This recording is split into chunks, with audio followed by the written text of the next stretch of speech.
Hello and welcome back to Nightsky Sanctum on Balsamic Games.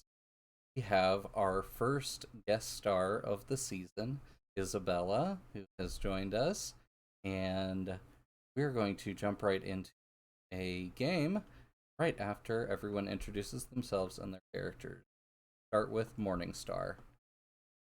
Hello, my darlings. I am Morningstar, and I am exceptionally beautiful, and that's really all you need to know about me. It's more important that you know a few things about my character, Elise. She is a very wicked woman, a Median psyche who likes to use her human-like appearance and mind control abilities to manipulate her way through any problem that she faces, which usually are problems that she's created. Megan. I'm Megan, and I play Seth, our Nerid shapeshifter. So, them being a Nerid means they're a fish person, so they're very obvious in their appearance, and such is the reason I picked Shifter. They are reckless, they're haunted, they basically just kind of do whatever they want, but they love their friends. So, they're going to do what they can to help their friends while also just shoving as much shrimp cocktail in their mouth as possible. Awesome. Andrea? Yeah, I'm Andrea. I play Hollis. She is a gob baba. So she looks kind of like a little goblin person. She is short and round and will roll under your feet and knock you over. Um, she is also obsessed with death and dying and her dead girlfriend. I did want to take a second really quick to say everybody keep Azalwin, in your thoughts. She's in St. Louis where all the flooding is happening right now, so everybody send good vibes towards her, and that's why she's not here tonight. She's a little busy trying to take care of that. So, yeah, good thoughts for them. Thank you. And Isabella? I'm Iza, and I'll be playing Nisa, who is a bird hydra eclectic witch. So her favorite party trick is to use technology in front of sapes and make fun of them, basically. Nice. Yeah, this is definitely going to be the first time anybody has seen an eclectic witch in any of our games. Yeah, they do have a very, or some of them have a very unique power. Allows them to use technology like the mundanes. So awesome. Uh, we'll start by telling everybody what happened at the end of our last session. It was one of Hollis's powers as a Baba is to know what goes on in her domain, and the group's Coven stead is considered a part of her domain. So she felt icy cold fingers reach across from presumably a boat onto the shore and place delicately an envelope upon a rock, and then the hand retracted and vanished from her mind's eye's view. When they arrived, they found a thick envelope, which Yarrow was able to discern had some, not some relatively powerful magic on and around it, but no dangerous sigils or anything. And Yarrow decided to call in her friend Nissa. She thought might be able to decipher and transcribe some of the writings within. I'll let everybody describe to you more about why they need that help. So we can just go ahead and get started as you all open up this letter once you have Nissa at your side. Okay, so the overstuffed letter, which you have now opened carefully and laid out, contains an engraved invitation to a new member initiation at a Grail Hunting Club awards ceremony. Thanks for the follow, Daddy Caligula. That's the exact kind of name we have come to expect from our followers. um, in addition, it also contains detailed instructions on a method that you might decide to use to gain entry to such a strange initiation and award ceremony.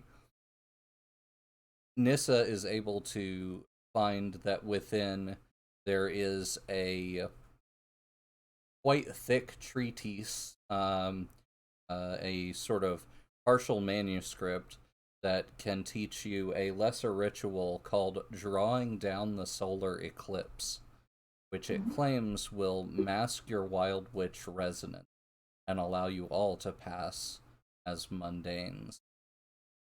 And lastly, a note from apparently the person who sent the letter.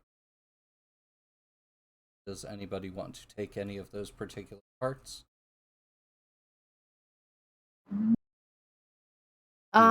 Potentially research them further? I kind of want to know who sent the letter, so I'm gonna snatch up that extra piece of note. Okay. So the note at the end? Mm-hmm. Okay. Anybody else taking a particular piece? Sorry, can you say the parts again? Yeah, it's the invitation to an awards ceremony, some instructions on a method you could use to gain entry, and what appears to be a lesser ritual called Drawing Down the Solar Eclipse, are the three other pieces. Well, But I'm I certainly think interested in entry, so if no one else is going to research that, I'll have a look. Okay. I would want to try and describe it so normal people can read it. Okay, awesome. Do you take the lesser ritual? And Correct. Megan, do you want to take the last piece? I'll take what's left. Okay. I'll start with the letter that Hollis has. Hollis, you read that the letter writer is calls themselves Patches in their letter, and Okay. says that he has information that he thinks could lead to this ruby phantom that you all have been looking for at least a few weeks, gather information during last week's adventure. Yeah. And yeah, you had enlisted the help of some other people and had kind of come up empty-handed, although you did bring back a strong heritage trait laden satyr. But to get back to the letter, apparently this initiation ceremony happens in a very public place in which a lot of people who are not affiliated with Grail Hunting Club will also be. Hmm. So I would feel bad if I had to burn it down. I mean, that's up to you, maybe a little. Uh, and let's see. The rest that Seth took says that, or sorry, let me finish off the letter. The letter also says that he has a few names of people that he thinks might be associated with the Ruby Phantom and might help you locate this person who has been killing um, witches with strong noticeable heritage. Another reason that have all gotten involved in this to begin with. Yeah.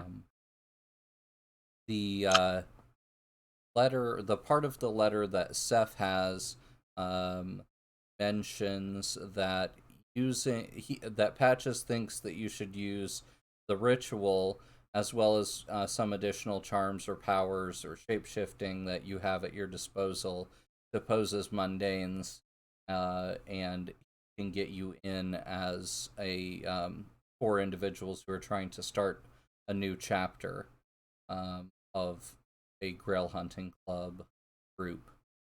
And with that, and you would be able to get in with patches as a sponsor. And that would allow you easy access to communicate with all of these people who might be involved with Ruby Phantom. Isabella, as Nissa, what do you think you would use to possibly try to transcribe this lesser ritual? Any ideas as far as your actions or your grimoire sense or anything like that? So I definitely want to start with Grimoire Sense just to see if there's a particular type of witch who has to cast it. Okay. And Oh, then sort yeah. of run with the vibe of my knowledge is power, Grimoire power, and use that to sort of teach the ritual to another piece of paper, as Okay. another which would teach me their Grimoire power. Okay, awesome. Yeah, so do you want to describe real quick what your grimoire sense is, since nobody has up to this point seen what a eclectic witch can do? This is the So learning experience for all of us. let me see. Drop the page. Uh, my Grimoire sense is there a witch nearby, and if so, what Grimoire? Yeah, so the only grimoire that can sense other witches in a more or less unerring fashion and tell what their true calling is. So they make great witches to go around and help people find their calling, uh, among other many other things that eclectic witches. And that's awesome. Yeah, so I think any kind of resonance that resonates with a particular type of witch, you can tell it's magical with your grimoire sense, but it isn't calling out to you that any particular grimoire of witch uh, might possibly be more or less strong Oh, wonderful! or able to And that's use. good general power. So yeah, then it moves on to teaching a scroll how to teaching another scroll how to use it Yeah. in mundane, not mundane, in normal writings. Yeah. What do you think about possibly using a focus roll for that? Let's do it. Where did you go? I'm gonna say that's controlled and standard effect. Okay, that would be, I believe, 2 dice. Yep, if that's your focus. Okay. Apparently, we were wrong. Dice Spot was not gonna be nice to you today for your first Ouch. roll. um, I think what immediately happens is that you're able to focus very clearly on the words as they are written. Somehow they make themselves more known to you. But when you go to transcribe them, um, you you almost they sort of lock into your mind, and you can't get them back out onto paper. It's like there just aren't words for it in a way that the rest of the group might be able to understand. Um, Maybe translated from some uh, bird bird fae type language, and it's just there's not the words in English yeah, or yeah, whatever. yeah. Maybe getting a hold of an actual bird-like fae might yield better results. Um, However, you do think that you could probably cast it yourself if necessary. Oh, Because you are able to understand it, you just aren't able to pass that knowledge on to anyone else directly. That through the written word. It could be why it was written in this language in the first place. It's too hard for others to translate. cool. I know what I'm doing then. So, what are you all interested in doing? Oh, let's also get to the engraved invitation as well that Elise has. So this is a very extremely Hold on. well. It was the detailed instructions that Elise was after, wasn't it? Yeah, the entry instructions. Yes. Oh, okay. Although I'm not sure it matters too much. We each took one. Yeah. True. Okay, yeah. Between Seth and Elise, you have both, and yeah, your the paper that it's printed on is exceptional. It's exquisite. It's printed with gold leaf. It does look like they did not spare any expense, and so you expect that the soiree itself should also be of extremely high caliber. That's what I like to hear.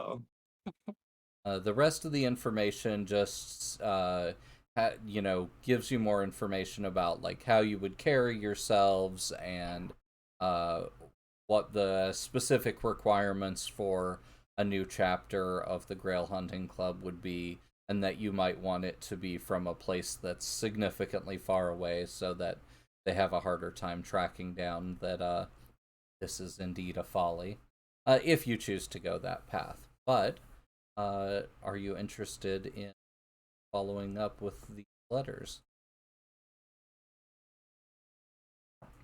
I want to know. Sounds fun to me. Like a rather sensible thing to do before we embark on this mission. Yeah. Have any of your characters had run-ins with Grail Hunting Club before?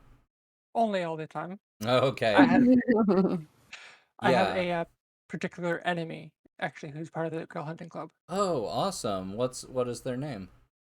Thomas, I can't remember what his last name is. Okay, yeah, I William. think it was maybe Williams. Yep. I have that Uh, right here. somebody saw our weird rewards. The discos put little disco balls in each person's camera window. Gavin Cam should not still be in there. Apparently I did not. Apparently I did not switch those over properly. They are rewards. For Friday. Yeah, those are the Friday rewards, and I did not switch them over, so I will be refunding everybody's channel points. And during break, I'll switch them over to our proper rewards. I was just telling Andrea today, I really need a checklist of all the things because I know I'm forgetting something. That was it.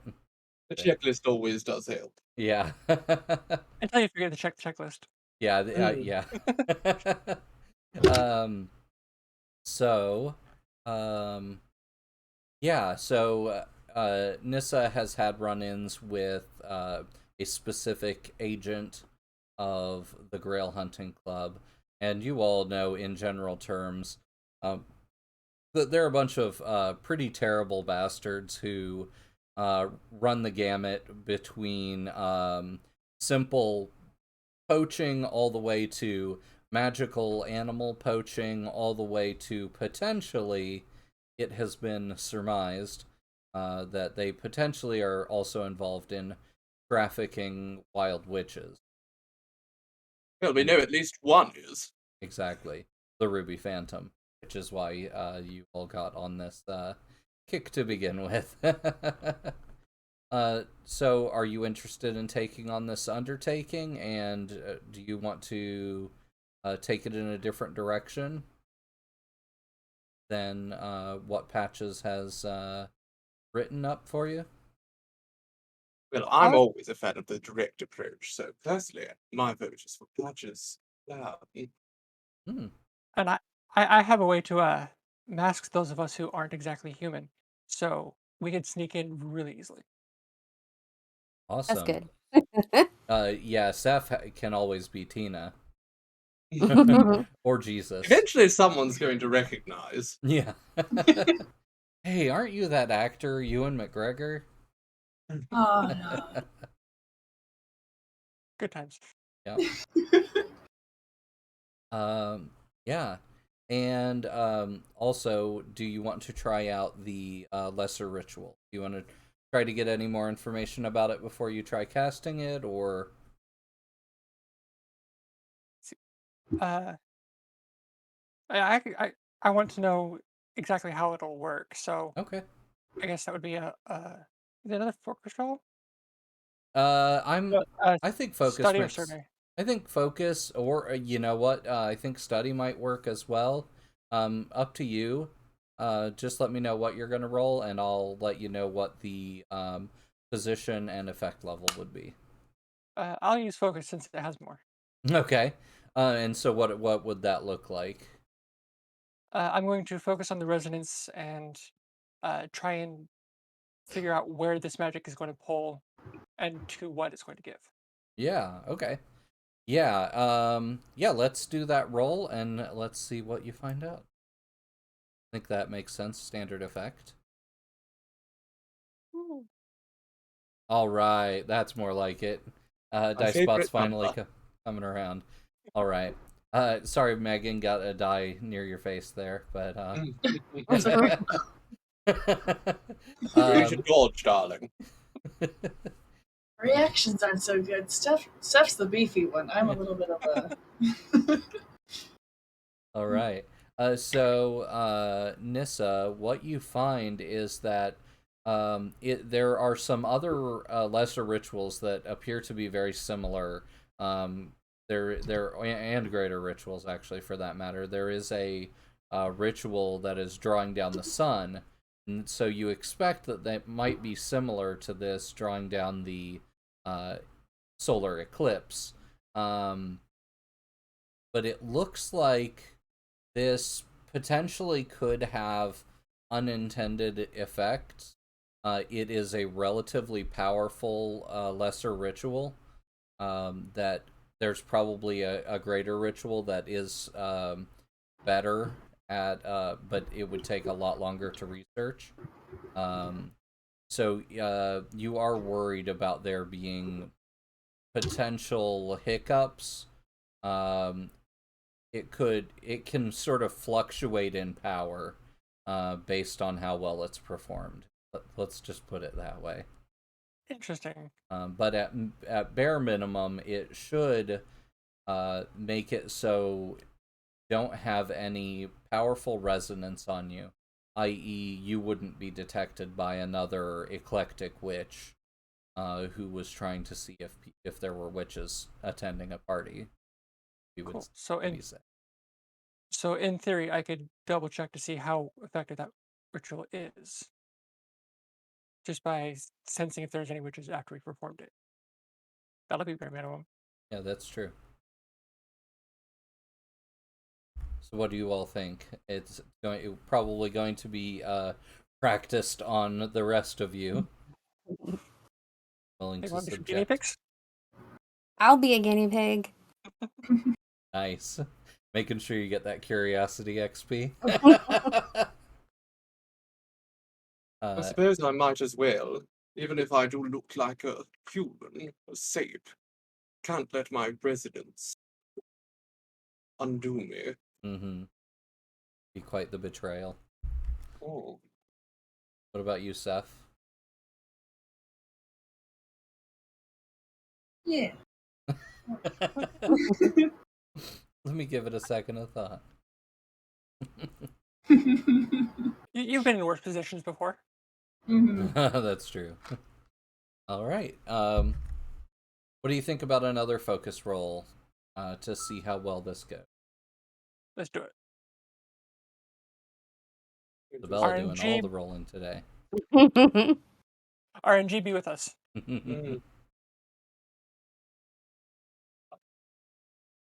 All right. Ooh. That's what we Praise wanted Aaron to see. Jesus. Okay. Okay, so yeah, it actually happens exactly the way the sort of best case scenario route. And you realize that had you performed it even a little differently, it could have potentially drained essence from your compatriots, or even done the opposite of what a drawing down the sun does, which is gives you increased effect on all your spells. You might have had reduced effect on all of your spell work. So Oh no. yeah, so it's perfect. Thank RNG Jesus. Yeah.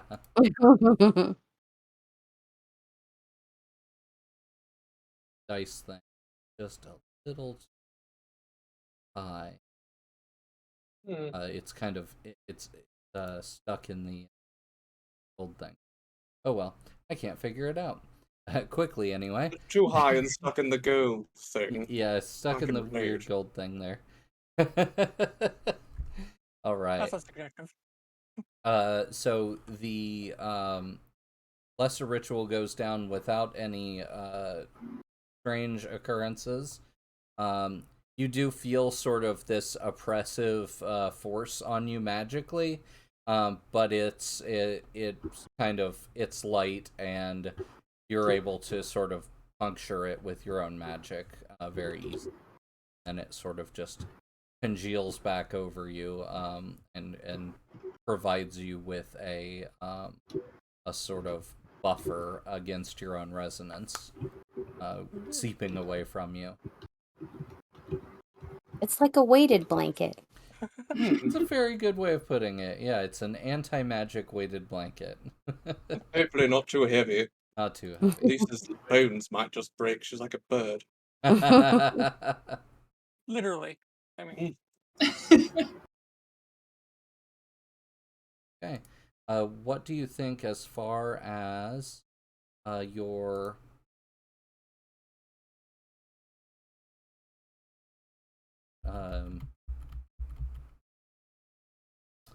detail and method? There Gotcha. we go. Got it all Something moved up. deception. Yeah, definitely. Okay. Deception.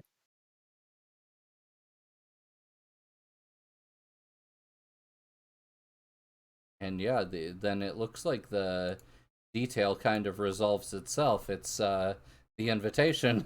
Yeah. Okay. In that case, it's engagement. Ooh. Okay. So we're going to start with 1 die. Operation particularly bold or daring. I feel like 4 witches trying to get into a particularly anti-witch organization's gala event is definitely bold and daring, and not overly complex or contingent on many factors. That's kind of already been ironed out for you. So we're up to 2 dice so far. Does the plan's detail expose a vulnerability in the target or hit them where they're weakest? I think they don't necessarily want to be given a bad public opinion, so having them sort of drawn out into the public like this is actually pretty advantageous for you. Can any friends or contacts provide aid or insight for this operation? I'm gonna say technically, isn't that me? yeah, I'm gonna say Nissa counts, as well as because you have a rival and you have a past with them, and that might come into play. I think that definitely counts. Wow, this might be the single highest engagement roll made. I'm saying it now. Izza has to come back and keep giving us good rolls. Yeah. And Don't speak too soon, darling. This hasn't been rolled yet. right, we've rolled more dice than this and ended up with a low roll. Any other elements? Are they? Yeah. You guys are tier 3 now. Yes. So I think that puts you on equal footing with. So this is going to be a 4 die engagement roll. Let's. I think we've us. had one of those before. Yeah, maybe once, very early When we on. broke into the prison. Yeah, you had a lot of help. Okay, still didn't come back awesome. So you are going to start the action in front of your first obstacle in a risky position.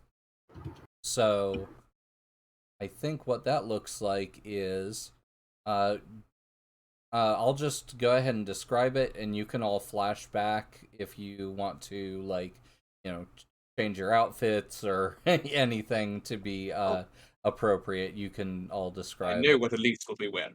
your characters and your shape shifting and things like that. How will I not look like a gob? That Nissa is going to take care of for you. Okay. Hollis has to get another gob and they have to do the stacked trench coat routine. That's the way you do it. Wait, can't you just do a gob form and then stack on top? Gob No. stack. No. All right. Okay. Well, actually, you know what? Let's go ahead and have you do the spell ahead of time, since that is part of the deception after all. What are you casting? So I'm going to be casting a spell called Flexible Spell, which is probably broken, but whatever. I make a focus roll, mark 1 essence, and mark a Fey Bargain, as well as Ooh. a Coven Fate. But in order to do Whoa. this, I can cast any one of 11 different effects. In this case, it's going to be Greater Illusion, and because I have an advancement on Flexible Spell, it's going to increase target or scale to 1, which allows me to affect 3 targets. Which is Up to- perfect, because you have 3 people here that do not look at all human. All right. Awesome. Do you want to let them choose what they're going to look like, or do you have an idea?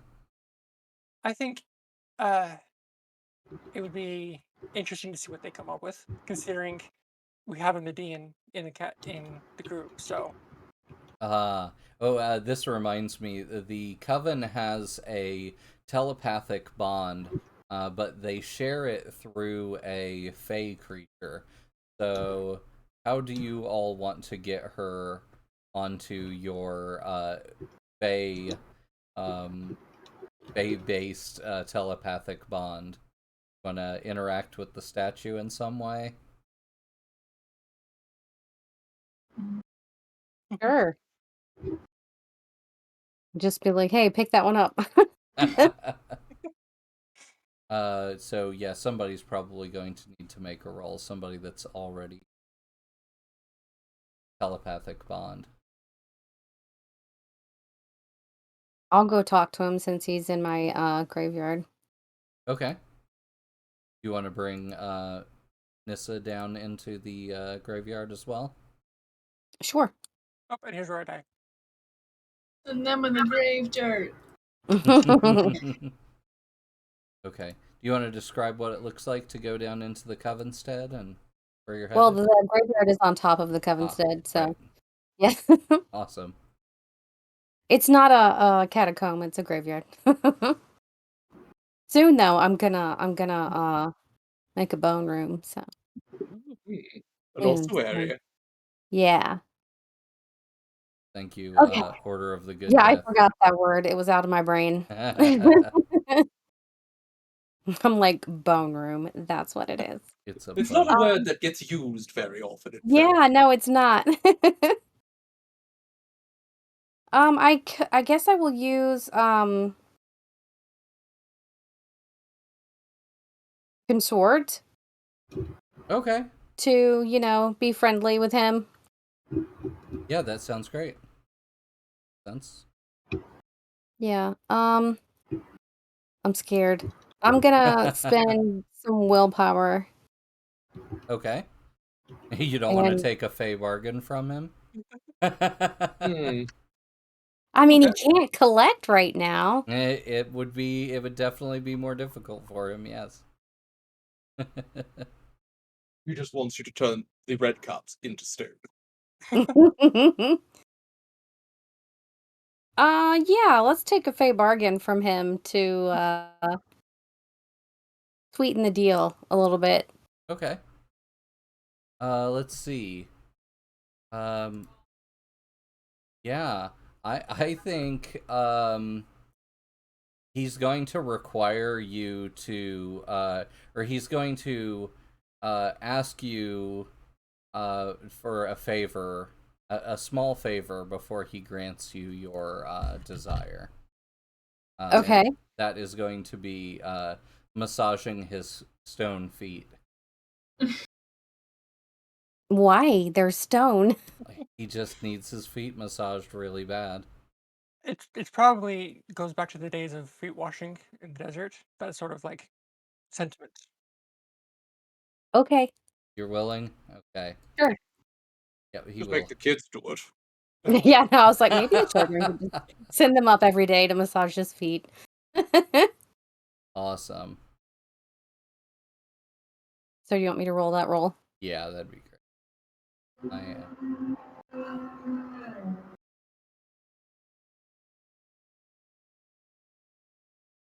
Sorry. Highway. So you're gonna show me my dice? Yes, there they are. Here I they was are. trying to fix the Gotcha. stuff at the same time. All right. So yeah, Jack is a little bit of a creep. It's canon. All right. Yeah. I think he is like, yeah, that was pretty good. But I'm gonna need to. This is gonna need to be like a kind of permanent thing. So as long as you're willing, you or somebody else in the coven is willing to do this like once a week, then I'll agree to your demands. Sure. Okay, that was the partial success from that. Yeah. Yeah. All right. In that case, Nissa, you feel this sort of electric buzz that very much reminds you of your connection that you have to another Fae. Oh yeah. When sometimes she invades your thoughts, often when you're asleep. It's like that, except a little bit creepier. And you hear the Definitely foot voice. vibes. You hear the voice of a fae that you've never communicated with before. Kind of masculine but playful voice, telling you that you Need to touch his feet. that Touch my toes.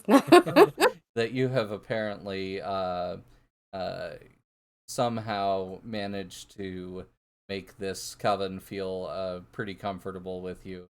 They're willing to include you in this, and so he's proud of you. Thank you. Coming from any fae, that's a high praise. And you can see now you can sort of hear everyone's thoughts as they're being projected, and you find ways to like tune people in and out as necessary and things like that. Have But radio all set. so yeah, you can hear the voices of everybody else in the coven stead. And it is at that point that Hollis notices that there is a commotion deep within the coven stead. The satyr that you brought back, who had been pretty badly hurt, appears to have woken up and is very confused by where he is now. Where did you guys put him? I don't know where we put it. Probably in a cell. Yeah, that's what I was thinking. Yeah, I just meant, yeah, where do you want to have put him? Yeah. Yeah, not that you did in the past, but okay. Yeah, so he's in maybe a cell but with the door unlocked or something like that. Yeah. Okay. The water-stained pillow. Oh yeah, Get from the water. dripping. All Mhm. right. So yeah, when you get down there, he's looking around, but he's holding his hands up in front of his face, and he looks absolutely shocked.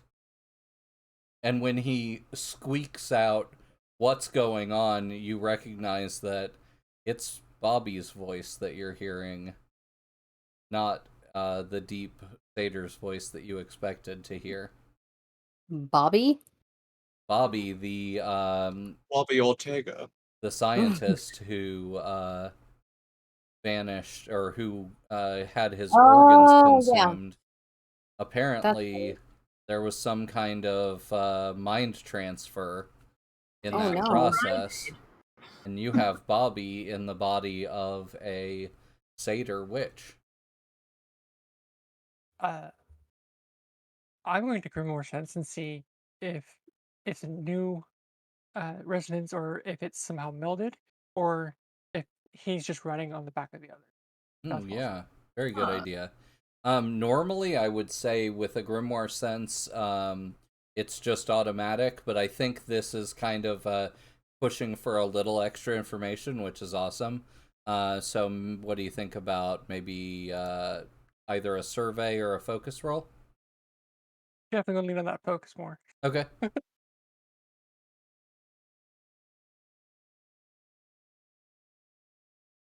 All right. Um, okay. You're not able to. So you're able to sense that this person is definitely a witch, but it seems like they haven't. It's kind of like when you talk to a fledge, a witch whose powers haven't sort of fully erupted yet. They don't know their calling or anything like that. It's kind of like that. You sense that there are powers there, but they're kind of latent. They're muffled at the moment. Yeah, very muffled. There's no grimoire or anything of that nature. Interesting. But you didn't really know this satyr before today either, so you're not sure. It's possible that the satyr himself, despite having a strong heritage, was also had latent powers. I would love to do more experiments on that, but I'm sure you would. Awesome. Let's try to make sure the experiments are slightly more ethical than DRGs. that's not very high. Yeah, that's not high standards. Well, we don't have high standards for ethics here. True. It's probably a good thing that you have the finished product of their experiment here rather than there, because if they found out that they were successful doing this, this could be earth-shaking. Disastrous. Oh yeah, say the least. Right. So Bobby is content to sit back and let you take the absolute lead on whatever happens next. He was all in your court to begin with before, and even though he's extremely freaked out by his new situation, he's definitely letting you all keep that ball in your own court as far as what you want. I mean, since they'll be busy, I could always, after we do all this stuff, be the one to teach him and bring him into the witch world. Yeah, that could be very interesting. All right. So did we make the roll on whether you you just got connected up to the telepathic bond, so now we need to figure out what Hollis and Seth want to look like with your grand illusion. I want to be a white man so people will listen to me. I mean, fair. Everybody listens to Hollis once she bites them. All it takes is once. That's true. One bite. There's that you phrased it like that because I was going to phrase mine the exact same way. Nice. Oh, Awesome. What'd be funny is if the magic accidentally just made the Jesus thing again for Seth. Oh, yeah, And Hollis. yeah. When Jesus is. All three of you are, yeah. it's just like a mini-me version of like human Jesus. Jesus triplets. All right. So Izza, what do you look like as a mundane? So I'm pretty sure as my bird mentality is like set in, I'd want to look the same. So my hair would just go from red feathers to just red hair, Okay. and then all of my features would go into normal human, which means my bird-like legs straighten out, which would be really weird for me to walk for a bit. So I might need some high heels, Yeah. and then just whatever stubble arm hair I would have would just become hair instead of feathers. Right. Awesome. All right, how about Steph and Hollis? I'm gonna go with a mix between like Adam Driver and Gomez. So I want that little mustache to be like a catfish whisker. Ooh. Nice. Oh, I don't know, just generic everyday white man. Okay. Brown hair, blue eyes. I don't know. I think I know that guy. Yeah, exactly. They Okay. trust Rocky, me. at least I three. look very trustable. Very trustworthy. Oh, like an innocent face. Mm-hmm. Okay. All Like right. I've kind of like I've seen some shit and I've killed some things, but Mhm. I like you. Mm. So I think for the engagement roll that we already rolled like 20 minutes ago, what happens is when you first get up to the entrance of this uh, palatial estate, probably a rental, you show your invitation to the doorman, and he immediately questions why you are here without your sponsor, because you haven't seen patches yet. So the doorman is immediately questioning of you and will not let you pass without your sponsor. I thought our sponsor was already inside. This is our first time. I don't know. So Darling, you need to straighten up your spine a bit when you say that to them. Elise looks the doorman straight in the eye and says, "Our sponsor is already inside. Let us pass." all right. That sounds like it might be a little good cop, bad cop. Is that like an assist from one of you or the other? I would think I would start it, or I would be the one assisting since Morningstar's better at it, or at least is better at it. Or it could be the other way around, where you True. are doing the role, but Morningstar or Elise is giving you a massive assist. It doesn't help that my disposition is nervous, so Oh, that's good. That's good. Yeah, awesome. Okay, so what do you want to roll for that? And I think Elise would definitely, if you're willing to spend a willpower. I'm certainly willing. Okay. okay. At So least that he's would gonna definitely spend a willpower and go full Karen. just don't do anything with the hair. Uh, definitely a sway. Okay. Then you get +1 die for that. That's going to be risky standard. RNG, please. Oh, Yes. Whoa, a crit! very Awesome. convincing.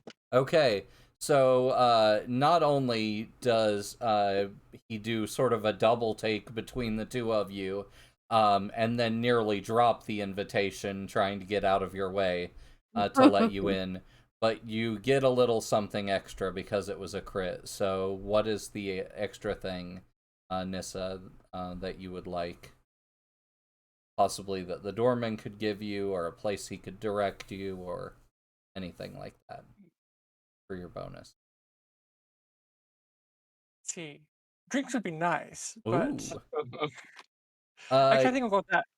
Yeah. Okay. Yeah. In that case, he holds out his arm to you and ushers you in, but he stops you and puts a bunch of drink tokens in your hand, uh, and holds your hand tightly as he puts like 3 extra drink tokens in your hand, and bows to you repeatedly as you walk in past him. Thank you, darling. All right. Uh, as soon as the 4 of you step inside, you see that there's sort of a red carpet leading inward, and there are photographers on either side of the aisle that are taking pictures of people as they are coming in, and doing interviews. And it looks like they're looking for specific people, but they're gonna take pictures of everybody that's walking through. So, Oh, wonderful. who's leading, and how do you all behave? Well, I certainly wouldn't object to leading the way when there's cameras everywhere. Okay. So, Elise, despite it being for the best to be a little bit more subtle, certainly cannot pass up an opportunity to have a photograph taken. So, upon seeing the paparazzi, she strides forward in her floor-length rabbit fur gown with deep, deep neckline that goes all the way down to her belly button and a halter tie, accentuated with beautiful red satin gloves, of course, and begins to vogue for the cameras, attempting to lure as much attention from them towards herself as she can. Awesome. Yeah, that should potentially give everyone else a chance to pass by discreetly if that's what you all are, or any of you are interested in. I do not need my little stalker to pick up on some of my mannerisms. Good point. Good point. All right, Seth and Hollis, you down with this plan too? Yeah, absolutely. Okay. Yeah, I'm down with this plan, but I'll do one of the Will Smith like, look at this, like at least like go by just like this outfit, damn. Okay, so an assist at the potential of you being called out. So like one willpower assist. One willpower, just to kind of be like, Elise is extremely important. Everyone pay attention to Elise. Mm-hmm. Awesome. What is Elise gonna roll? Well, I'm attempting to command their attention, so that's more or less what I can assume. It's not necessarily a sway or consort, because I'm not really trying to earn their hearts so much Yeah. as just get them to look at me. Awesome. Okay. In that case, I'm gonna say this is risky standard effect. +1 die, thanks.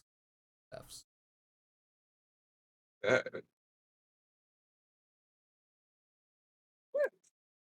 Ooh. Ooh. Awesome. All right, yeah, you can describe what happens there. Well, due to Elise's fabulous fashions, the attention starts to shift towards her as people assume that she's somebody incredibly important and well known, even if, well, she's not really. And the lights begin to flash dazzlingly as she poses for them in the most glamorous of styles, so that, well, when the photographs come out, everyone's going to want to see them. Yeah, Hollis is like sneaking past you as the flash bulbs go off, and gets caught in one of the pictures, crouching down, even though she's now a full-sized person, but still trying to crouch down in your shadow. But yeah, more or less they don't see you. Although a tabloid is going to print a picture of Seth. Somebody says that under your collar they can see that there's like a gill slit. But you know, nobody listens to those tabloids anyway. So add 1 fate to the Coven. Well, that will put us over. Okay. So I'll be making a fate roll at the end of the session. Good to know. It's those Well same then, tabloids we where should it's go like, absolutely idiots abducted my mad. husband. Fish people infiltrating Trail Hunting Club. Fish people in New York, they're coming from the sewers. Yeah.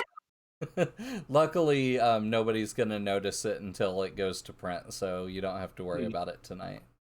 If anything, it's like it's ribbered in my collar, and I was like, poke him back down, like, nope. Aww. Yeah. Oh, that is a good point. You guys' familiars can definitely be with you. Just make sure that when you pop them out, that you have a feasible explanation for how they got there. What is Nissa's familiar? So Nissa's familiar is a common black rat. which she's probably going to be in my pocket or something because she's Awesome. my emotional support animal. Yeah.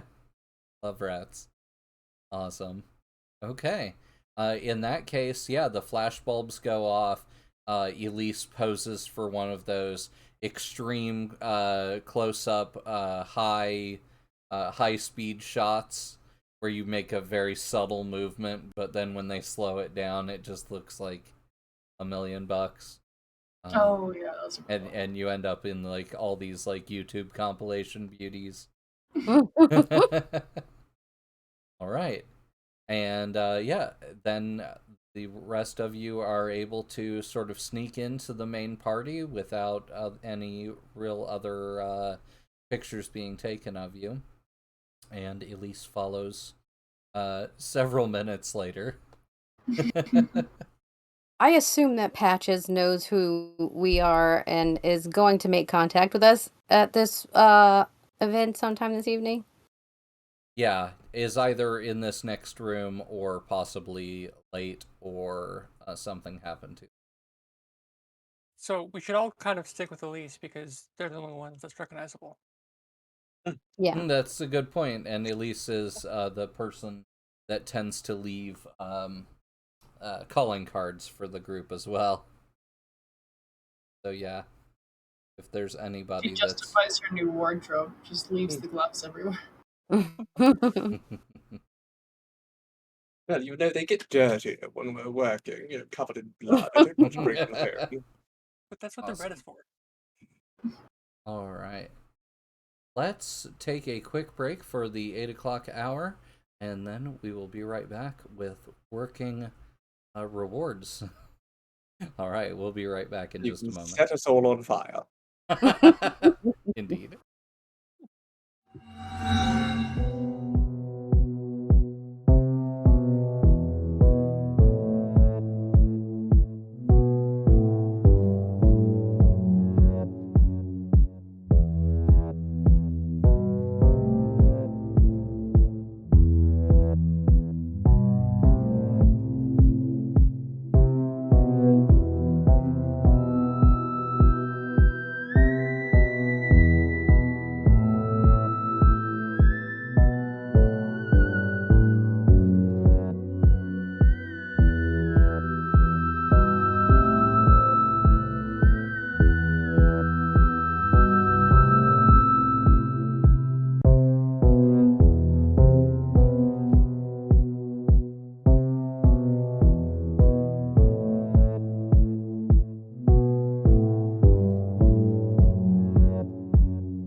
Good evening, and welcome back to Nightsky Sanctum,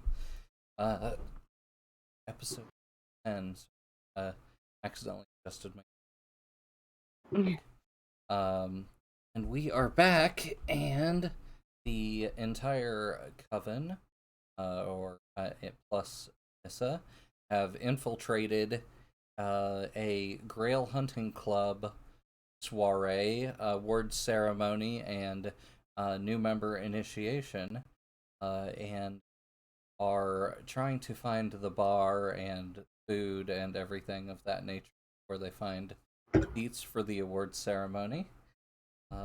So now that you're all there, and also their sponsor who is missing, this chair is the same chair I've been using, but we put some awesome fabric that we got at Joanne's Fabric. Now it's awesomer. So thank you for loving the chair. Appreciate with multiples. We'll have some more backdrop additives soon. Andrea has been on a sewing fabric kick and going great. And we have a lot of other stuff. Okay. So you can see across the room is a large buffet-style table, and there is a bar on the opposite side of the room. Cool. I'm gonna hand everyone at least one drink token, and then just kind of let them take whatever. Okay. Yeah, everyone was not handed much. a single one, and Nissa was handed enough to give everybody else in a second. I'll sell it for him.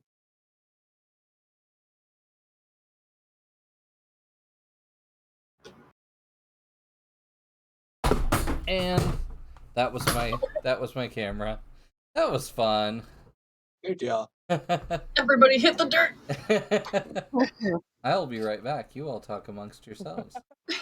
Welcome to Nightsky no. Sanctum, Season 2, Episode 10.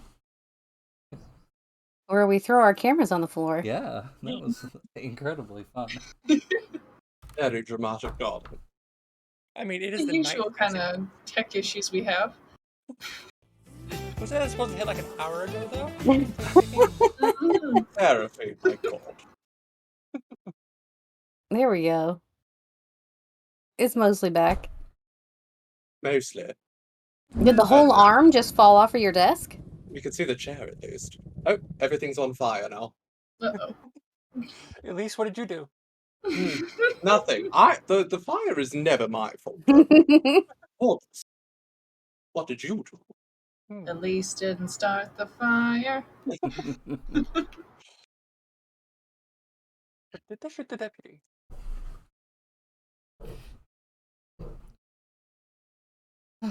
Welcome back to me.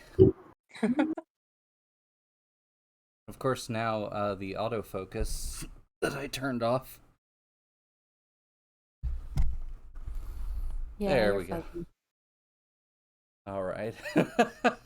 Well, that was fun. Mm. I want to keep Chad on their toes. Yeah. Nice, though. That kept everybody. That got me on my toes. I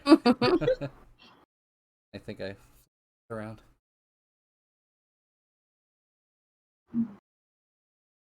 Right. Okay. Do you all split up and go to different places? I know Seth is usually the first one at the food. Think we should perhaps strategize before we split up. Yes. Now, I have a proposal, darlings, a manner in which we can handle this without getting our hands too dirty, because of course, we don't want that. But it is going to take great discretion. Do you think you could do that? Not Well, I exactly mean- our strong suit. As long as These individuals don't trust witches very much. And certainly we don't want them catching on that we're witches. But if they were to suspect that there were witches amongst them, it might cause a bit of chaos. I can Now, make that happen. I think we should focus first and foremost on locating patches and trying to determine what extra information is available to us regarding these known associates of the Phantom. But whilst we are doing that, I think we should all make an effort to, whilst hiding our own true nature, attempt to perhaps implicate others as witches. Yes. Me like you. And in fact, I have a very special idea on how to make it a little bit more convincing. I would like Do to do a tell. flashback to Okay. just before we leave, squeezing a few fey fruit into a vial, Okay. just so that we have them as a liquid rather than a solid. I don't know if that would require a row to squeeze them all, but So I think the idea here would be that you're distilling them into a form that they could be sneaked into a drink. or food, just a way of spiking some of the guests so that their perceptions are altered and their mannerisms are Pulling witch peculiar. trials. Yeah. Yeah, that sounds like I think because fey fruit are inherently magical, it would require some kind of magical Magical juicer. just some kind of magical action be taken. So I think a craft roll would make sense. Sorry, But they are having seed pods, so we could theoretically crack them open and just spike them with the seeds themselves. Pardon. I only got about half of that. We could, since they are akin to poppy, they would be seed pods, correct? So then we could just sneak the seeds themselves in and not have to worry about squeezing them or going through the correct process of juicing, say, an apple. um But- yeah, that's what I'm referring to. They're because they're like inherently magical. They can't just be treated like sort of food stuff or a drug. They would need to be handled sort of alchemically. So that's But why I we was can do that. yeah. You have we could even flash back to potentially Yarrow's assistance. So you could Well, make a command roll instead of a craft roll. my craft and my command are actually the same. Oh, Lisa's quite wow. a good crafter. That's amazing. She hasn't Almost done it has much. siphon but- life. At least just has siphon pulp. So let's see if Elise is capable of making some sort of distillate that has potency, like the fruit itself. Okay. Oh, evidently she is. Fantastic. Okay, That yeah, sounds so why don't you describe that process? Well, I must admit, I'm not entirely sure how to make opium, but if they're created out of seeds, I assume it's a similar process. Does anyone else know how to make opium? I don't think we're allowed to talk about that, actually. I was thinking that we could just use a mortal and pestle and grind up the seeds into a powder that you could potentially blow into people's faces, sprinkle over food, or fun things like that. Brilliant. I believe That with works. opium, it's added with a bit of water or some other such substance and left to distill briefly. Or Yeah. Okay.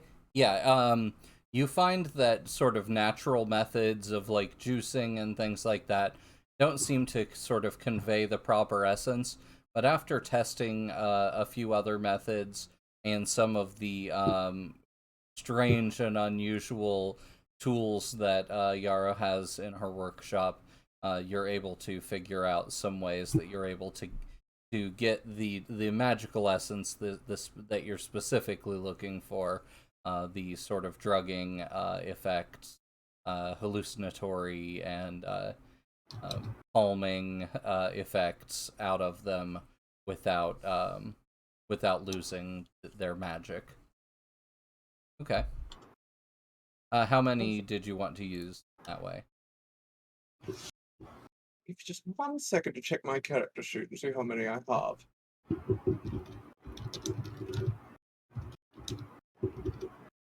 Let's say 3. Okay. Quite a lot, but Yeah. it'll be effective. Awesome. Okay. And you got a 6, so if you don't need these to last an entire month, how many effective uses do you think you would want to get out of them? I think an appropriate number would be something like a dozen for 3 Fey Fruit. That would strongly affect people throughout the entire evening at the very least. A dozen seems about appropriate for what I had in mind, anyhow. Okay. I'm thinking, because with a craft roll with charms, you usually get... Well, let me check. Might get more.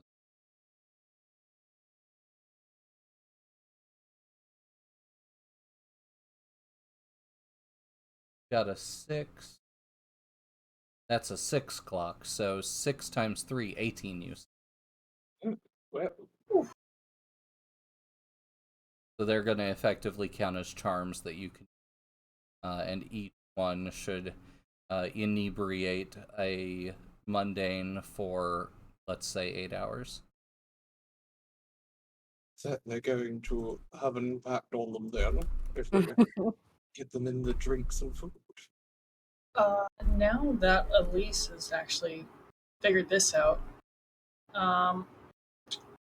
because no one really knows who we are here, am I able just to take some of them and walk around with like a platter of drinks and just offer it to people?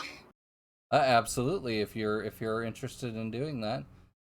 Yeah, I'll try to pass them around. I mean, we just want random people to have them anyway, so I figure that's probably a least conspicuous way to try to go about getting some people. Mm-hmm.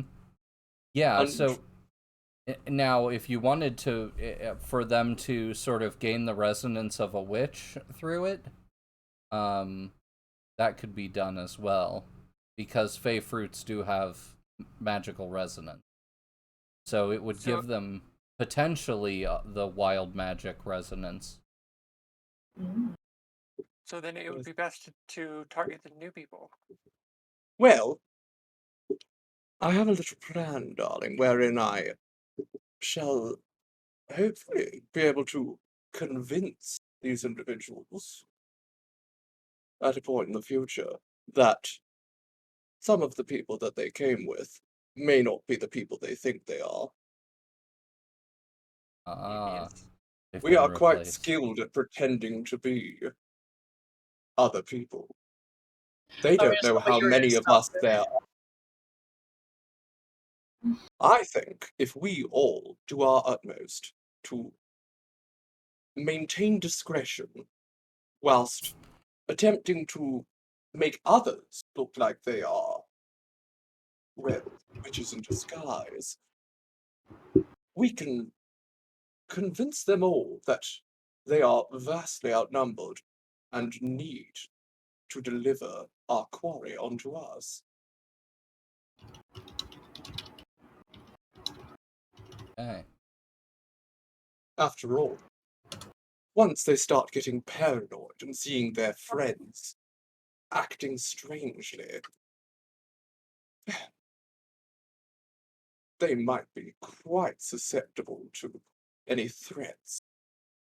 So in addition to hunting and trying to bike drinks and food, we can ideally attempt to cast a few spells very discreetly in the hopes of blaming others for them.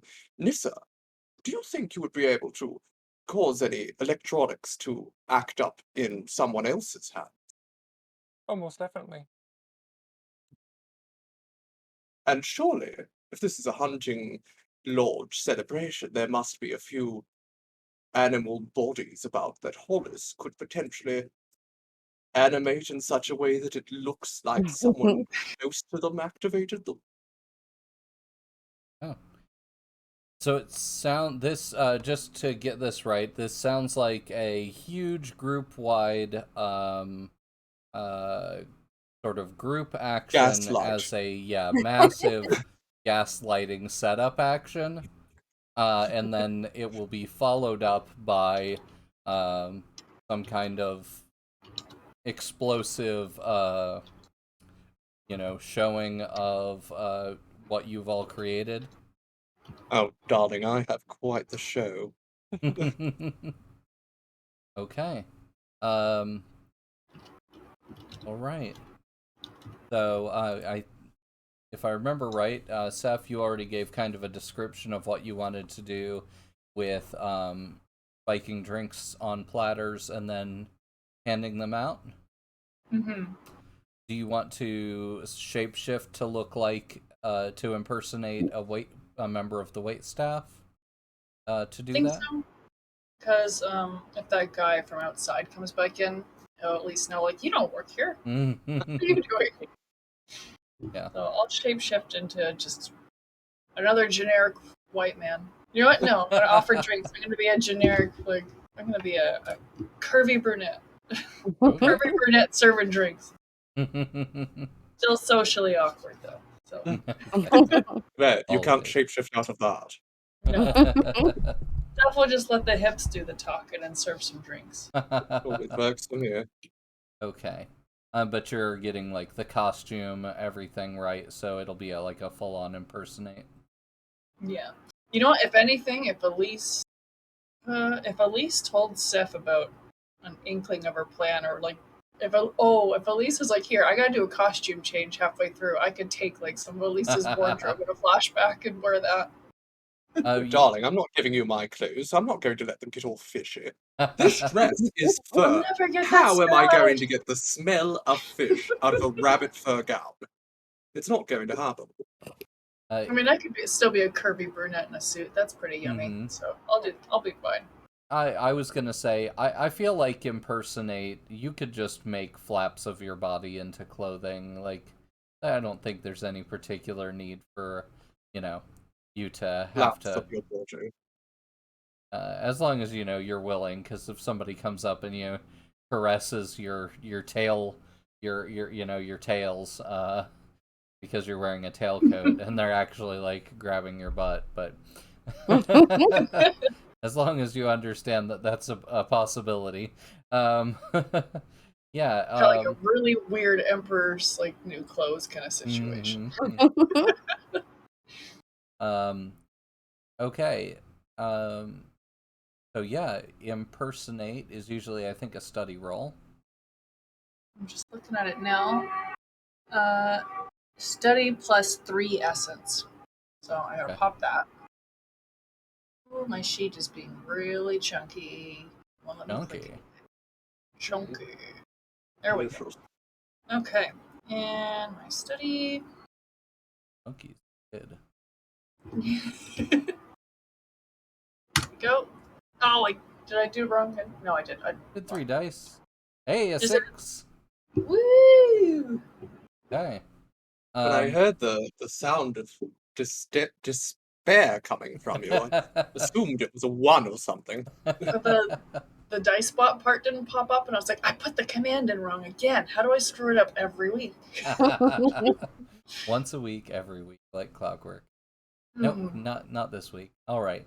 Yeah, I dropped my camera. That's enough fails for the day. So we don't need any more. All right. Okay. So that's a 6. So what do you learn from the outfits of the wait staff, and what are you impersonating? I guess probably the best thing would to be their mannerisms and their decorum. Like, are they talking to guests? Are they just kind of making rounds? Are they like, You can and determine like, you can determine those things if you'd like with Yeah. a 6. Okay, yeah. Then I'd like to basically make it determined based on the mannerisms and how they engage with people. Because I play Seth anyway to be kind of socially like literate. Okay, so So it's helpful if they're they're having to be quiet. yeah, if they're gonna be Nice. quiet, if they're just gonna be like, it's got a name, but like the booth babes or whatever that show up, they don't talk, they Mm, look good. It's gonna essentially be that, but I'm gonna hand out spiked drinks. okay. So all their wait staff is hired models. Like yeah, Very Abercrombie and Finch kind of thing. yeah, yeah. This is they have Abercrombie, no job the rest of the year. It's just like they just look pretty and hand out drinks right now. Like, Abercrombie and his familiar Affinch. oh, that's cute. Okay. Yeah, so you duck behind a art installation and find a nook in which you are able to change your shape covertly. Um, and yeah, pick up a tray from a nearby waiting table that's around the corner from the majority of the party.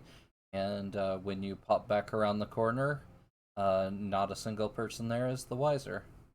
Rude. Right? Who else is taking it?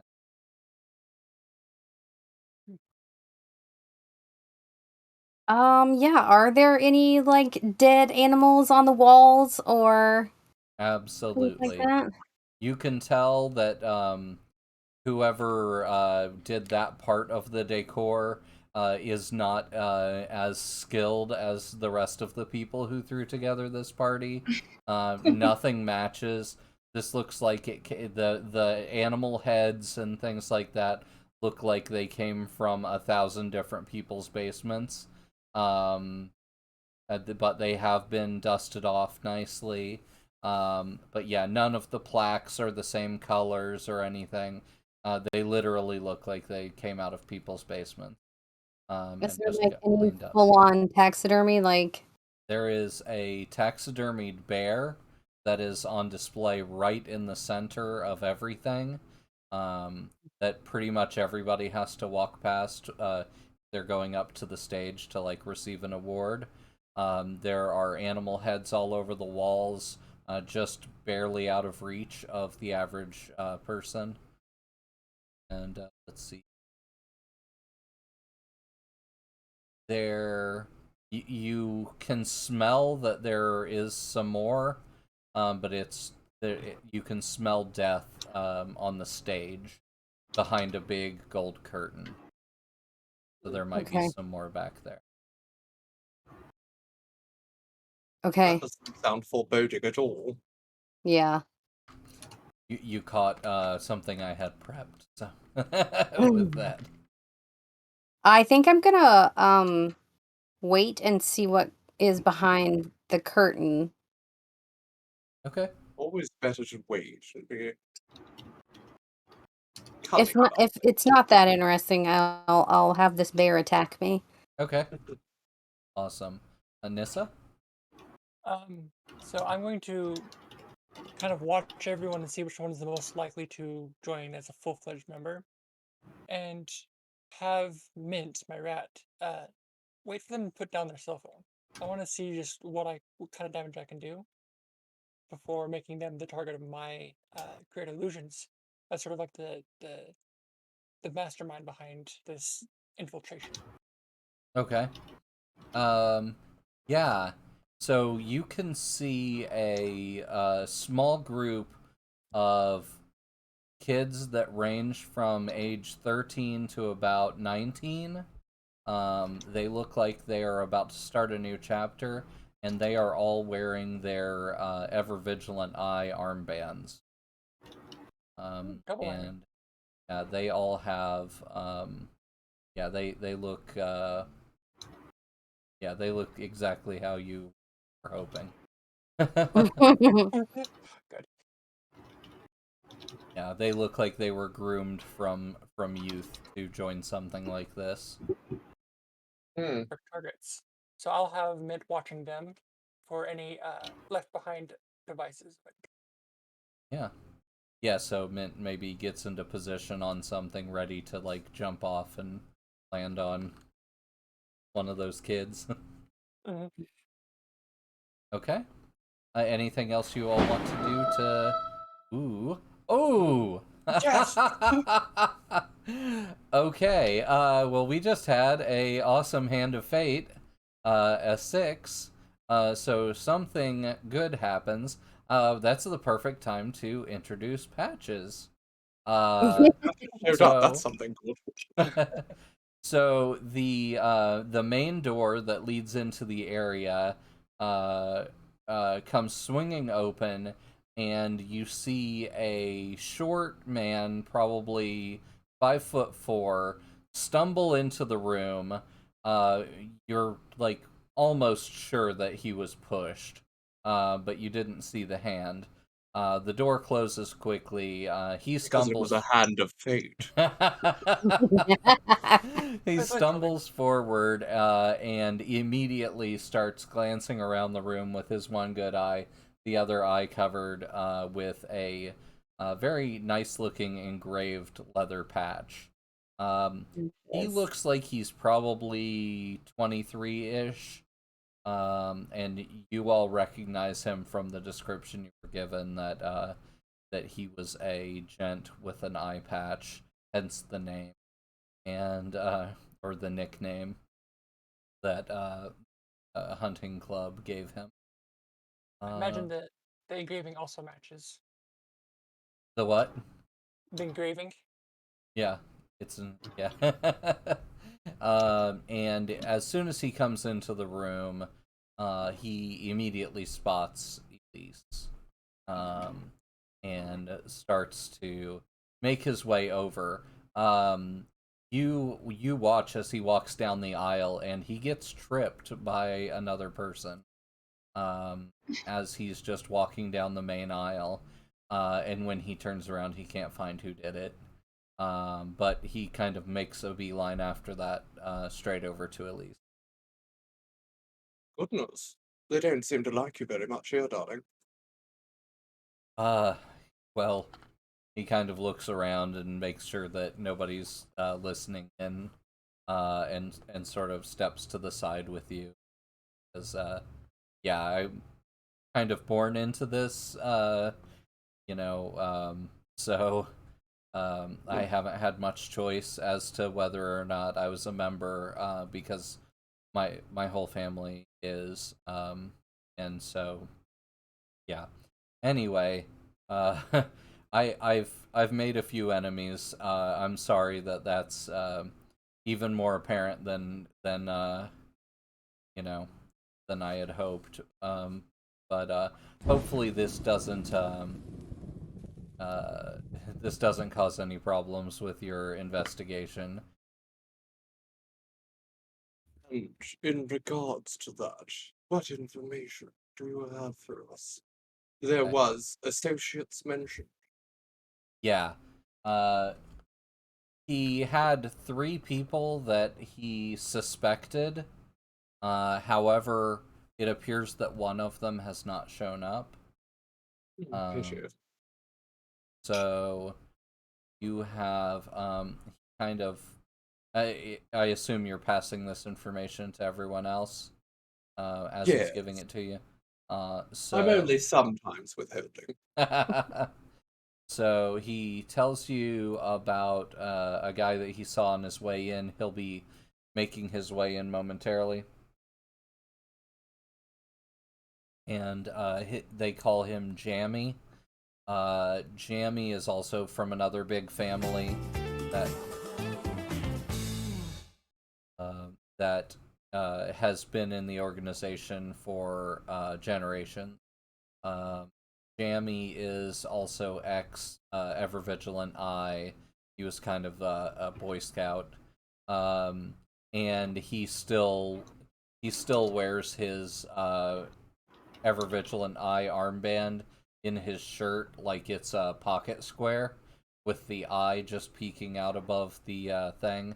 And he thinks that maybe that the way he wears that might be a hint that he's the Ruby Phantom, because of the color. but that's just a guess. There are other things that have made him think that. He's also probably going to be given an award today.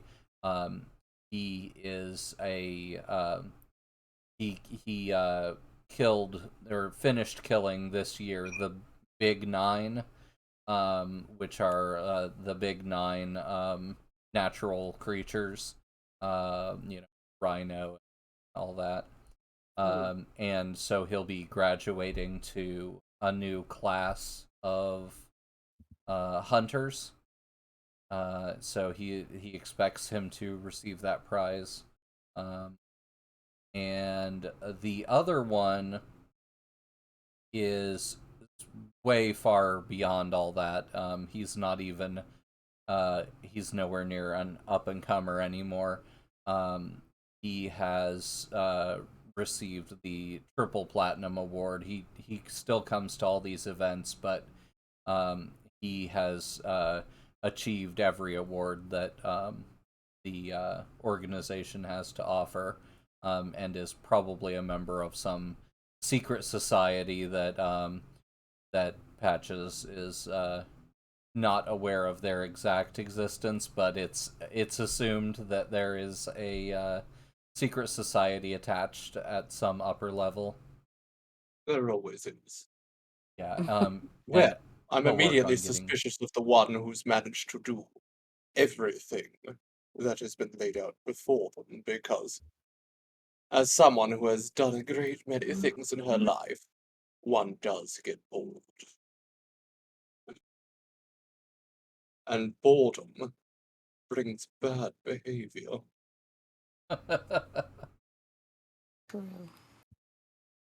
Okay. So, are you interested in waiting for the award ceremony to to kick off before you put your plans into action? Or Yes, the audience must all be in one place, and we must do everything we can to try to, well, spread a bit of paranoia before then. good idea. I left my notes on my phone. And of course, to spend as much time as we can picking up information while we're doing it.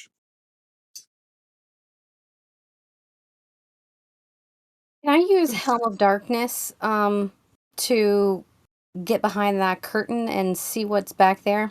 Oh, yeah. You could do that if you were able to possibly prowl or something or find a place where you could hide to cast. Well, but yeah, absolutely. I I figured I'd need go find like a janitor's closet or a Mhm. bathroom stall or something like that. I need one more name for the big asshole hunter that's done everything. Gaston. Oh. I like it. I support this message.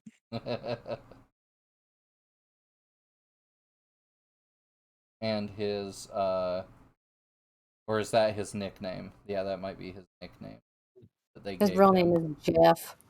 Jeff. With a G. Yeah, Geoff. That's the worst Jeff. Sorry if anybody's Name is Jeff. in chat. F's So in worry chat. if anybody named Jeff in chat had their name spelled wrong by their parents. F's in chat for Geoff.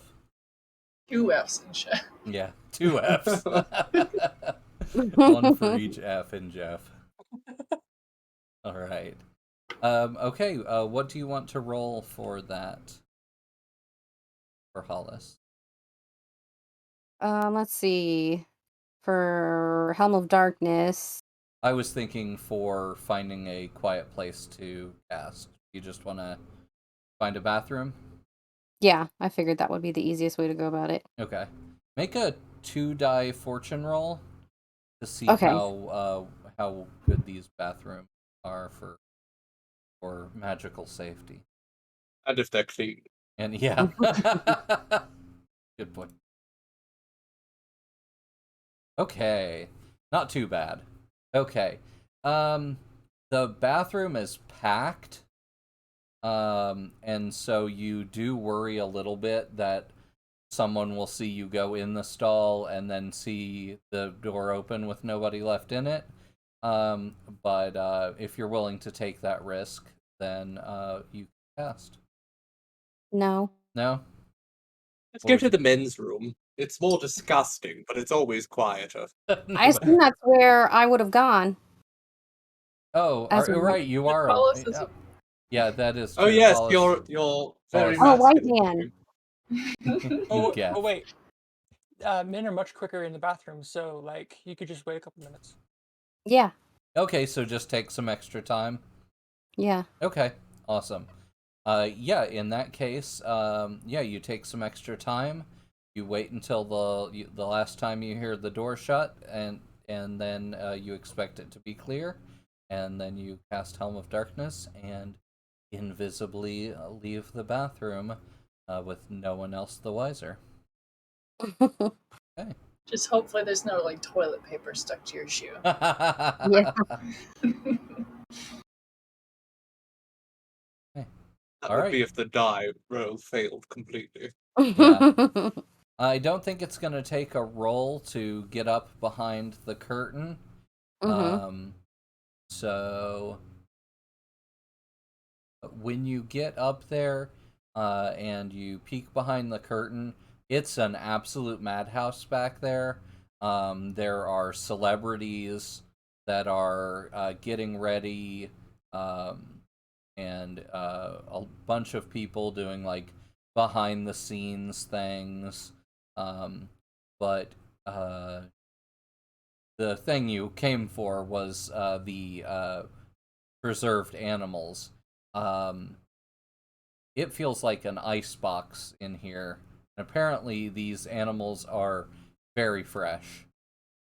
And there is a white rhino, and there is what looks like a baby dragon. And something that you're like, is this what unicorns really look like?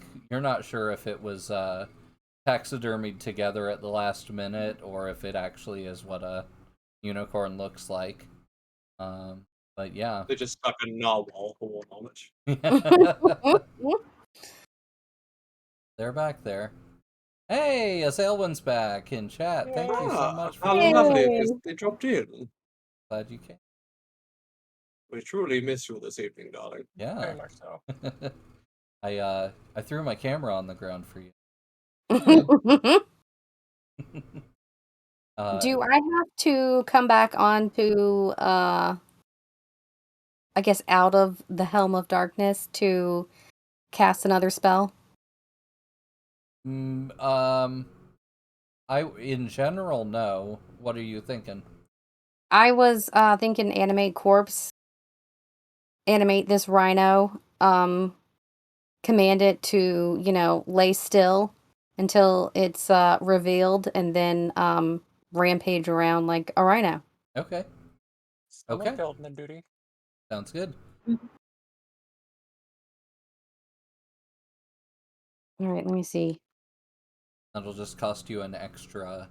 Yeah, Yeah. animate corpse is an essence, and then it follows my spoken words, and it has a harm block. An extra essence because of the. It's an action. Yeah, a little bit more complicated while you're in the helm. Yeah. Yeah, excuse my blurriness. I dropped my camera. Hopefully it's not permanent. Hopefully, that would suck. That was an expensive Yes, camera. it was. Oh, did you roll already? What am I rolling? Sorry. Whatever you Focus? roll for. Yeah, whatever you roll for animate corpse. Okay. Animate corpse. Yeah, focus roll. And I'm gonna say standard effect controlled.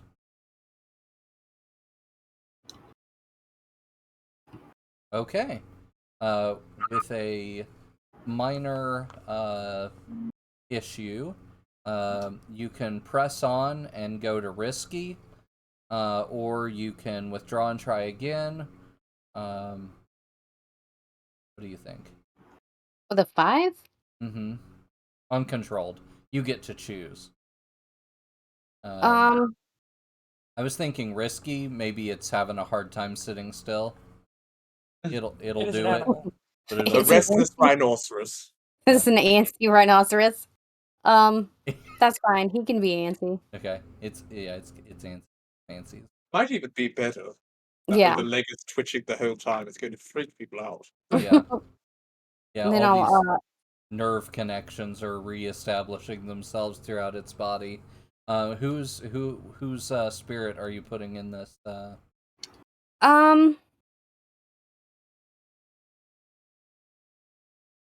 mean, my go-to is Naomi, just Mhm. because she's fun, Yeah, and I think she would enjoy Mhm.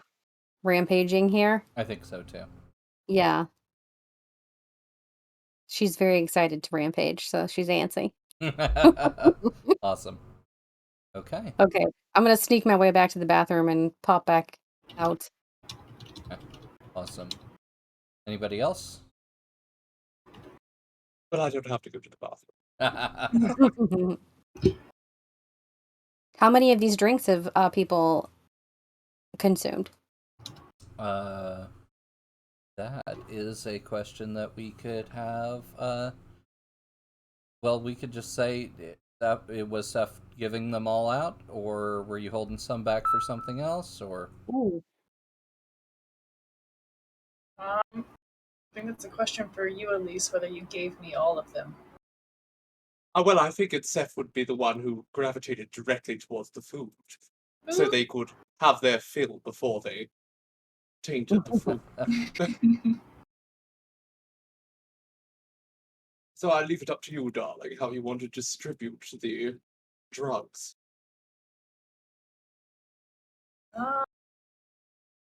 Well, is it like a punch bowl setup, or is it just like people are fetching drinks? It's an open area, yeah, an open bar. So there's a bartender doing drinks, but Okay. there's champagne, which is what the everyone else's the white staff are bringing around. So it would be very easy. Spike the champagne. I'm just gonna do that then. 'Cause Okay. if they're already serving out champagne and that's like the easiest thing to do, then it makes sense just to do that rather than like, let's try to get it in some crab rangoon. You're injecting crab rangoons with bay fruits. Okay. Those are going to be some spectacular edibles. All right. Yeah. In that case, they. Should I do a roll or something for how many people actually take drinks from me, or is it just assumed that they will take? I think with your 6 on your impersonate, you're so convincing that no one's really thinking otherwise. At least until they sort of start to take effect. Seraphina says, "Poison the bartender and take his place." Ooh, even better. Ooh, we could actually do that. I have snake root poison. We definitely could. That's where Seth needs to be. Like, if it was any other situation, Seth would become the bartender as an octopus and make multiple drinks at one time. Bartender. Another octopus. time, another place. That's our next coven, octopus bartender coven. The entire story is just going to revolve around how well we can grow our enterprise. Okay. A spin-off series where we run a bar. So is there a timing issue here? Are you trying to time these drinks' effect to like the beginning of the ceremony or the end of the ceremony or what? I want to distribute drinks so that way while people are sitting down for the ceremony, people are starting to kind of feel it, I think, because then they're just kind of, now they're stuck having to sit still and like endure the rest of the ceremony while they're like, something's not right. Yeah, but it'll hit them hard when the rhinoceros runs out of onto the stage. Right. If they have to stand up for some unknown reason. Okay, yeah, that makes sense. Okay, yeah, I think in movies where it's like, I'm high. Does everyone else know I'm high? They totally know. Like... That's what we want. We want them to get paranoid. Okay, I'm gonna say about 1/6 of the guests were affected. Ooh, good numbers. Okay. Better than no sixth. Okay. You watch the most boring awards ceremony you've ever seen. Everything is coded. There are all these awards where they give an award and they have a weird name for the award and they never describe who, what the person did to get that award or anything like that. So yeah, you think that this is all code for like covert things that they would not want to talk about in public. So it's all things like, oh, it's the Pied Piper plaque or whatever. Right. Yeah, it Okay. means they lured 10 witches to their doom, or yeah, who Mhm. knows? Put a real nice shiny name on it to hide the awful act that it is. Yeah. Okay. I have a question. Would Mhm. my enemy be here? Or my rival be here? Oh, that is a good question. I'm gonna say yes. Okay. Being in this city and this being probably their preeminent engagement of the year, I think it would make sense for them to be here. So, do you want to describe what they look like as you see them coming in through the front door? I imagine them with a tall white dude with short black hair, military kind of crop, and of course camo because I don't know why. Yeah, you've seen a We lot all of love camo. camo here tonight. Everybody here is also white, but of course, that does also track. Yeah. Yeah. If you squint, you can see a few people that might be tokens, but yeah. Okay. So I'm going to keep This my eye is on the him. NRA in the magical world. Yeah, basically. And then some, but we'll get into the specifics of that later. Yeah. Nissa, had a thing you wanted to say there? Uh, I'm just going to keep my eye on him because this seems like the perfect opportunity to grab his phone as well. To grab his what? His phone. Phone. Oh, okay. Yeah. That's a good idea. Yeah, you could potentially get some information off that. Okay. Yeah, how do you wanna do that now? Yes. Okay. So how that be? I believe a prowess roll, and I'm guessing flexible spell work would be the easiest way to get that done with advanced telekinesis. Oh, with telekinesis, nice. Okay. So let's see. I think that's usually a focus roll. So yeah, do that.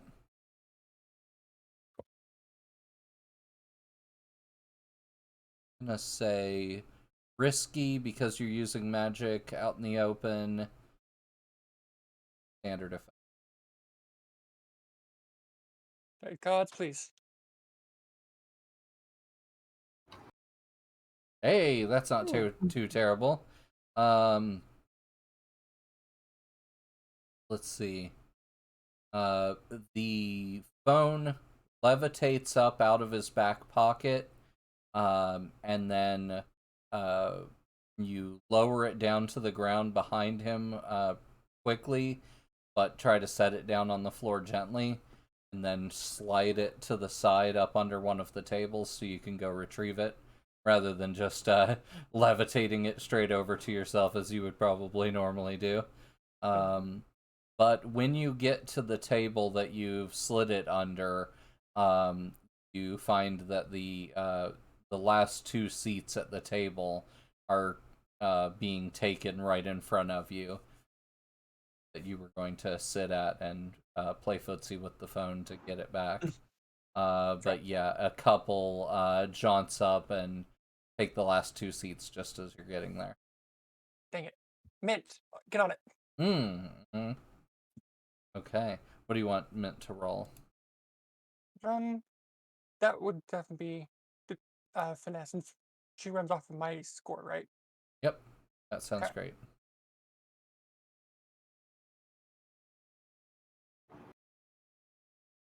Again, risky standard. Woo! Barely snuck by with that one. Okay, But now people are aware of a rat being in. Knowing this lot, they'll all just pull out their guns and start firing. um, hmm.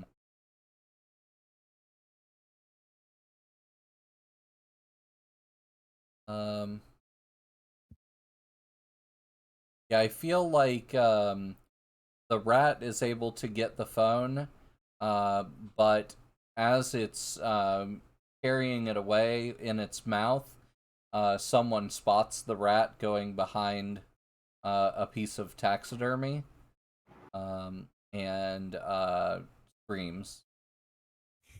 They don't see the phone, though. They just see the tail of the rat. Um, so yeah, you hear a squeal come from a nearby table. I'm guessing it's not one of the hunters. No, it's either a celebrity or someone that was invited along. So here's something that I can use to get out of this. Hopefully, Mm-hmm.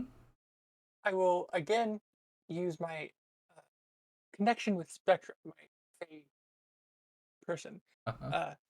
and do another great illusion to have a rat run away in a different direction. Ah, nice. Like it got went in there and then got scared away and ran off in another direction. Exactly. Okay. Awesome. Where do you want it to go? Maybe toward the bathrooms? Definitely. Okay.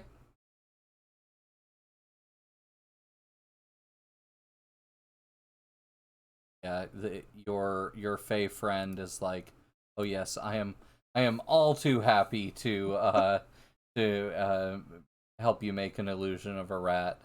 And you actually see her for a split second up in the rafters. You see her silver eyes glint from above, and she points, and a false rat goes running off toward the bathroom, and everyone's attention is diverted away from where your actual rat whirled away the phone.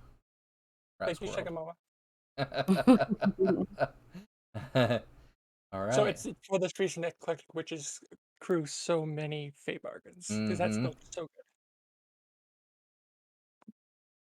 Right, and you're able to go over and get the phone without anybody being wiser.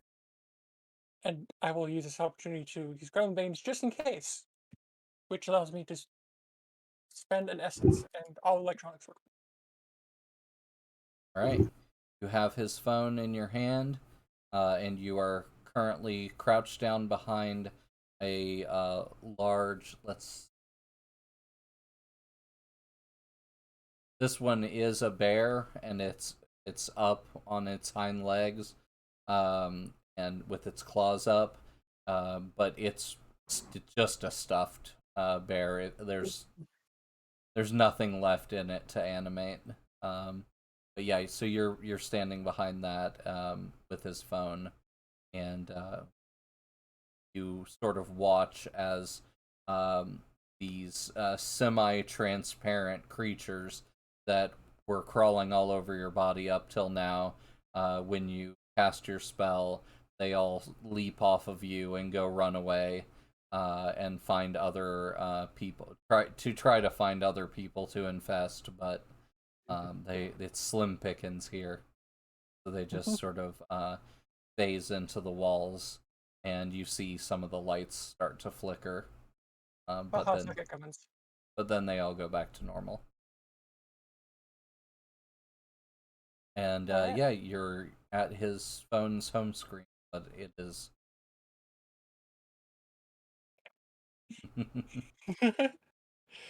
1, 2, 3, 4. His password Honestly, is password. I could see that happening to him, but his swipe code is an I.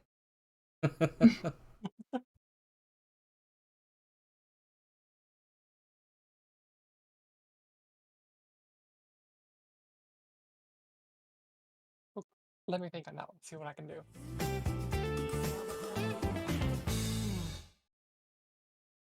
For some reason that's playing through.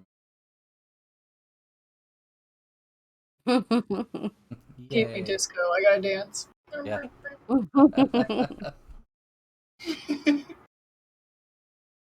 Okay.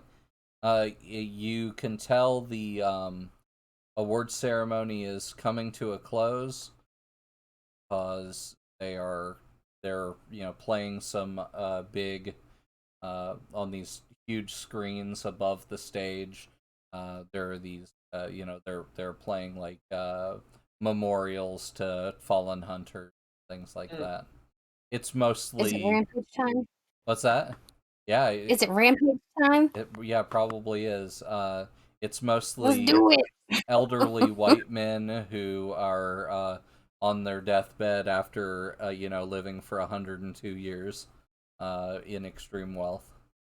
So we should have absolutely no respect for them and try to cut it short as quickly as they can.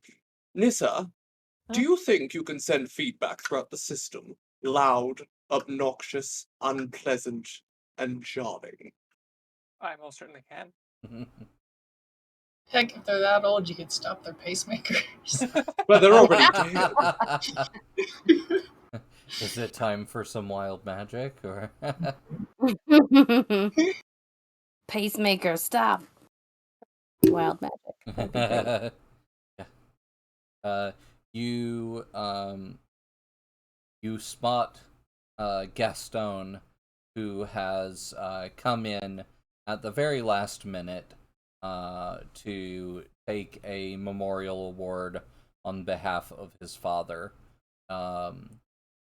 He looks like he has probably spent upwards of $200,000 on plastic surgery. He could be as old as 60, but he looks like a very plastic 32. You can My tell. God, well, Hollis, be careful. You've set fire to this one. They're just going to melt. He definitely looks like he's taken the Gaston to heart. He's definitely had some work done on his chin. I Yeah. want to rhino him right off the stage. Okay. Awesome. So Rhino horn up the butt. Fling him. It would have to be up his front butt, but His front butt? you could wait until he's leaving the stage. Like, okay. All right. What do you want to roll for that? Or that would be for standard for animated corpses. Yeah. So I just get one die. Mm-hmm. Unless you want to spend some time, or you could do a flashback to enhancing it to get 2 dice with your other power. Reshape corpse. Reshape corpse. That's the one. Reshape its musculature and give your spirit more access to more nerve ending. Yeah, I'll do that. I will modify this corpse. I want its horn to be bigger, Okay. and I want him to be more tank-like. I want him to be super strong. I want Okay. his skin to be thicker so that they can't like just shoot it down one more time Okay. really quick and easily. Awesome.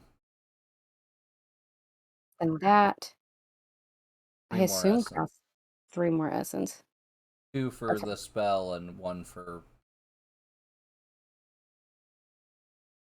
Okay, because it's a. sure thing. I'm like, what? And that gives you 2 dice. 2 dice. Okay.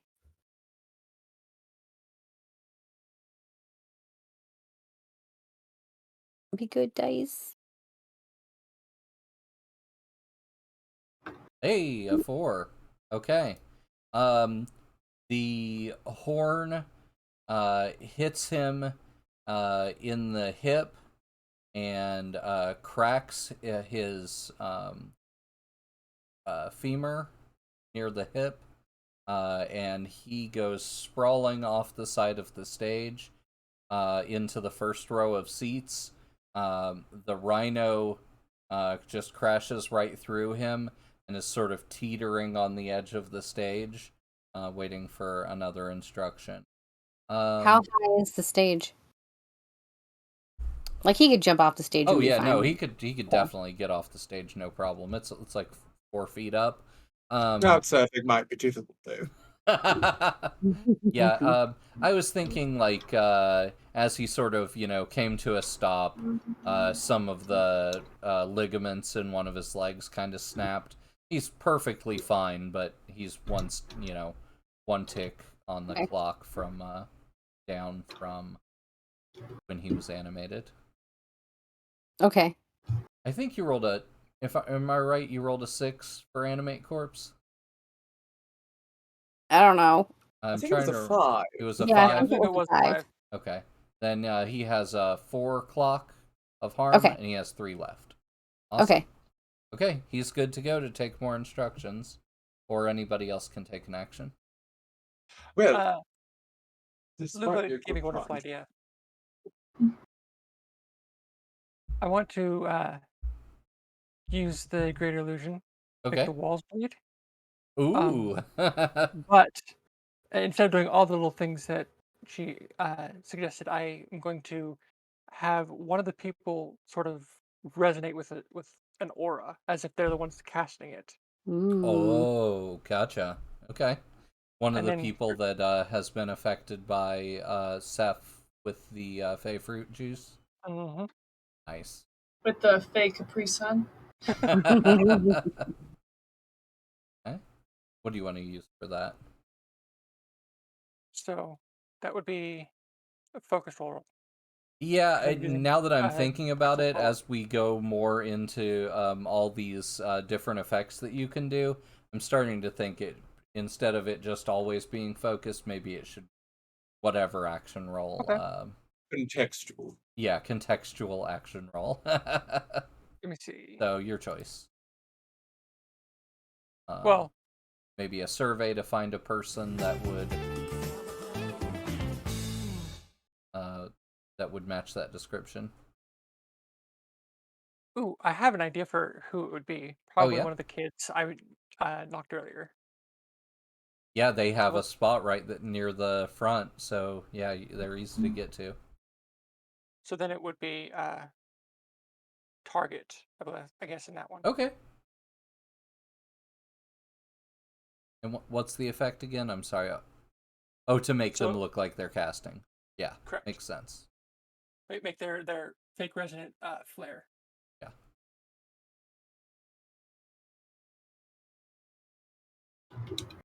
Ooh, okay.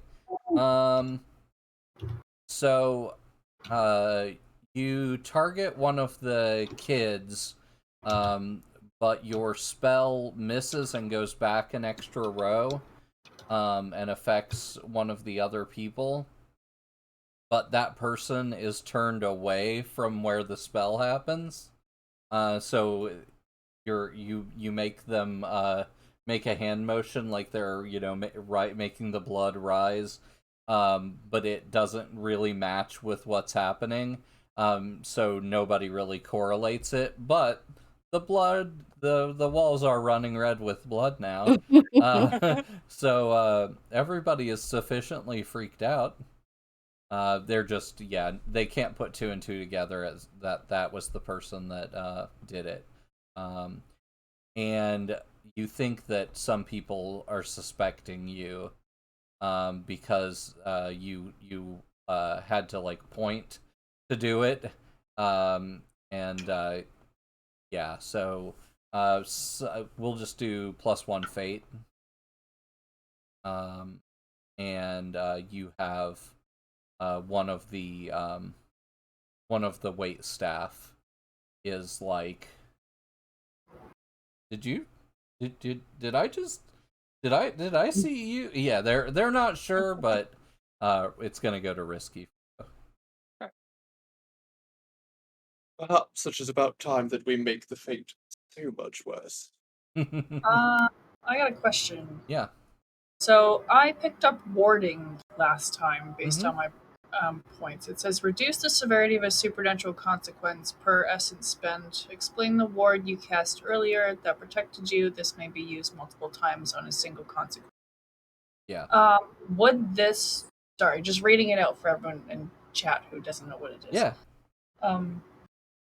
Would I be able to do a flashback potentially and reduce the negative consequences on Issa? Or is that not necessarily a supernatural consequence? It's more just like a person interacting with them. If it was you that cast the spell, it would definitely count. Or if you were assisting her with a spell that you could also use, I would say that a ward that you had cast could work. But yeah, generally, I should have probably put it more specific. But technically, you are the only person that can resist your own actions consequences. Okay. So it's usually refers to just you.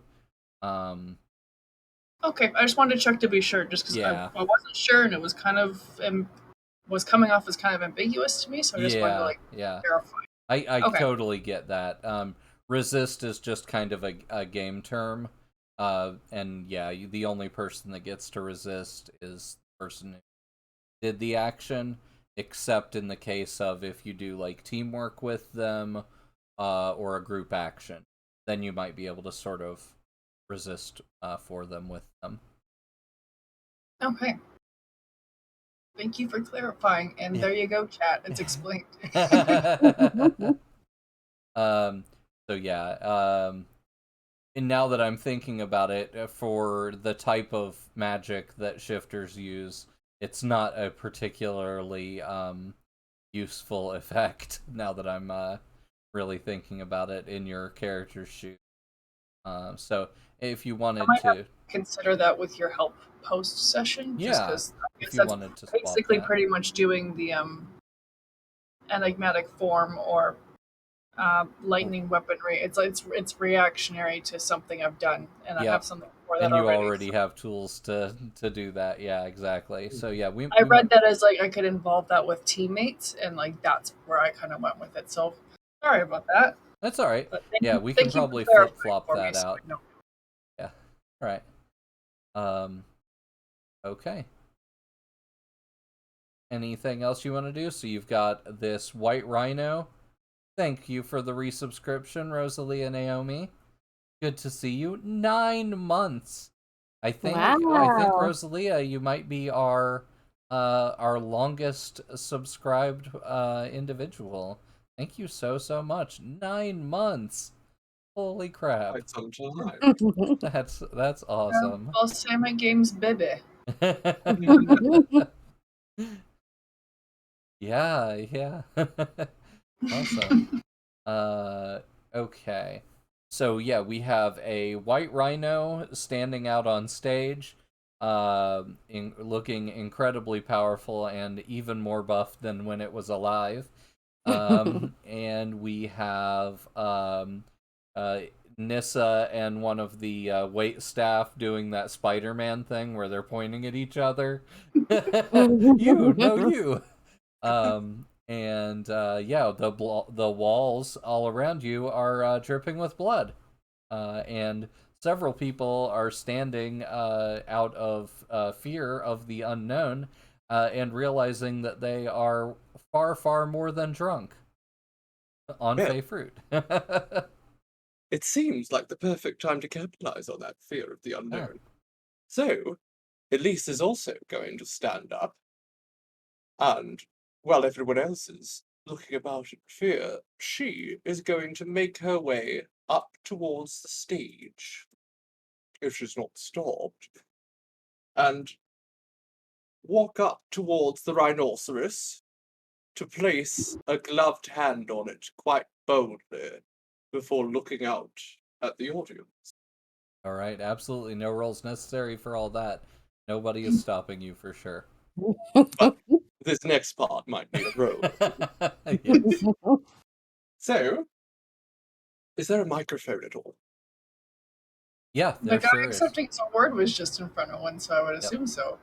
So, Elise will reach out to pick up the microphone, very much knowing that it's not going to go well. Her intention here is to just pick it up to cause horrible, obnoxious feedback and get everyone's attention before dropping it onto the ground. Do you want to make Because a focus roll for that? Sure, let's do a little focus for that.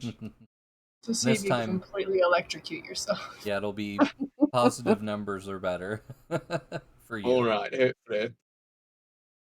Oh, that's a failure. Oh no! Oh. Oh, Goodness. You walk up completely expecting the whole thing to short out, but you grab the microphone and pull it close to your mouth, and you hear just a gentle hum. It's ready for you. Well, that's not what I wanted. Well, oh well. If she's At dropping it, least, that itself would cause the feedback. Do you wanna drop it to the ground? well, it seems now I have a working microphone. I might Yeah. as well use it. Make the most out of it. Yeah. Well, it wasn't what I wanted, but we'll make do with it. So, Elise will, with a little bit of confusion, start speaking into the microphone. She'll look out at the audience, her eyes scanning them to make sure that every so often she makes eye contact with a couple of the guests who look particularly intoxicated. Yeah. Good evening, my darlings. I do hope you are all having a most marvelous night. I certainly am. But, even so, something is missing. Even if I am but a guest here, we are all hunters. No? Surely we should, at the very least, play a little hunting game. And I have just the one. But first, do allow me to introduce myself. I know that you don't like to use real names here. So you may simply call me the Venus in Furs. In a dress like this, it seems appropriate. I am here this evening representing a rather diverse coalition of concerned citizens, specifically of the genus Homo striga. Consider me the Vox Magi.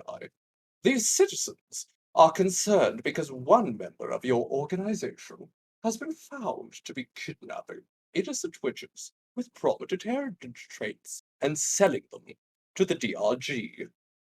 Now, as I said, we are all hunters, and we believe in the predator's right to its prey.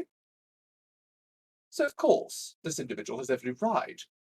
But while I take no issue with that, I do find it troubling that some have forgotten who is the predator and who is the prey. It seems a reminder is necessary. Hence, a game. Witch hunt. I did not come here alone this evening, darlings. Not at all. But you may have come here alone. Have you noticed anything different about your fellow club members? Your loved ones? Slight peculiarities in their behavior, perhaps? You aren't paranoid. Hidden amongst you are dozens of very angry, enraged wild witches, magically disguised as people you know and trust. We have taken care of the real ones, and we've stolen their memories so as to copy them well. So the question is, which of your friends have been replaced? You have 5 minutes to figure it out and deal with them, after which the hunter shall become the hunted. Doesn't that sound like fun? But there is a twist. Among you is the fool that considers themselves to be Manhattan's apex predator. This ruby phantom that has been trafficking the loved ones of my disguised associates. They are our true quarry here tonight. So if they are presented to us bound before those 5 minutes are up, then the hunters win. The prize for which is not being magically torn limb to limb by a mob of vengeful witches and, Elise pats the rhino, this thing.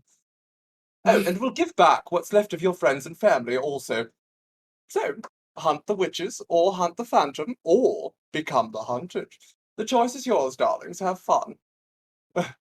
Okay. Before you make the roll, that was awesome.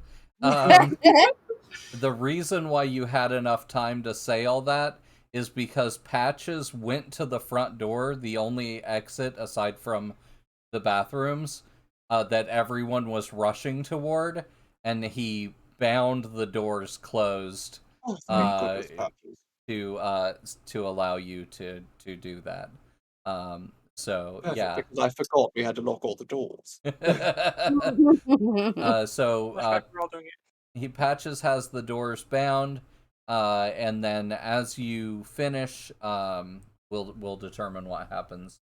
So I'm gonna say +1 die and increased effect. So let's say desperate, greater effect. I have to imagine it would be a desperate occasion, because if Yeah. it doesn't go well, it's not going to go well. Yeah. Although, I suppose, no matter what they choose, it's going to be fun. Yeah. Since I'm in a stare off with one of the wait staff, could that count as an assist? Sort of. Yeah, we've skew your already. I think it does. But we've already maxed out the bonuses. It's a pretty It just substantial roll. doesn't. It just doesn't get any more powerful than that. If I fail this, it's truly destiny wants us to fail. Oh yeah. So let's hope that's not the case. Oh my goodness, it was a failure. Oh I can't believe that. my god. But Hey, guys. something Hey, good. guys. Yeah, something good did come out of it. Juniper just handed us a hand of fate and rolled a 5. So it I think that is going to ever so slightly push it over the top. So here's what I think happens. Thank you, Junie, for saving us. Yeah. Our hero. People stop that were like pushing toward the exit. People do stop and turn back toward you momentarily and sort of are looking around and trying to figure out what's going on, sort of gather their bearings and decide whether they think that you're being honest with them or not. And a lot of these people have varied experiences with all the things you've talked about. A lot of these people don't even have friends that are witches. But in that moment of confusion, Patches unbinds the doors, steps outside, and then binds the doors again from the outside. So all the people are trapped in here now. So at least you can. There's an Amogus. So at least you can potentially make good on what you have promised them. So what I would say is, the good thing is some of them are staying to play your game, but there's so much chaos going on right now. It is very hard to tell the hunters from the hunted, from the bystanders, etc. So you're getting a massive amount of chaos, and you don't have the control over it that you kind of wanted. So I would say that's the fail, but the success is they're all still here, and they are kind of doing what you wanted. So, yeah, you can all take actions at this point. Oh, I guess I should wait 5 minutes before I start the rampage. Mhm. Make good on that's I think that's kind of what I was thinking, is like they don't really trust that they have 5 minutes, or at least enough of them don't, that there are people that are swarming the stage. There are people that are just trying to find an exit. There are people who are fighting amongst themselves with their loved ones. It's all going on at once.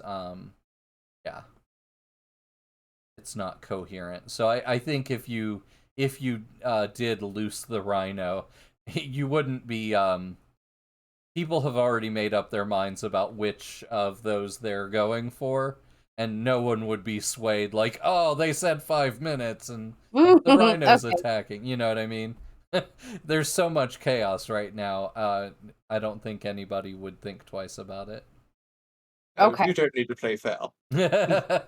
That's a really good way to take what I said and convert it into a fairy tale. Yeah, we're not in a position where anybody needs to feel like they need to play fair anymore. Oh my gosh, I can't tell. What are they going to do? Sue us? Right.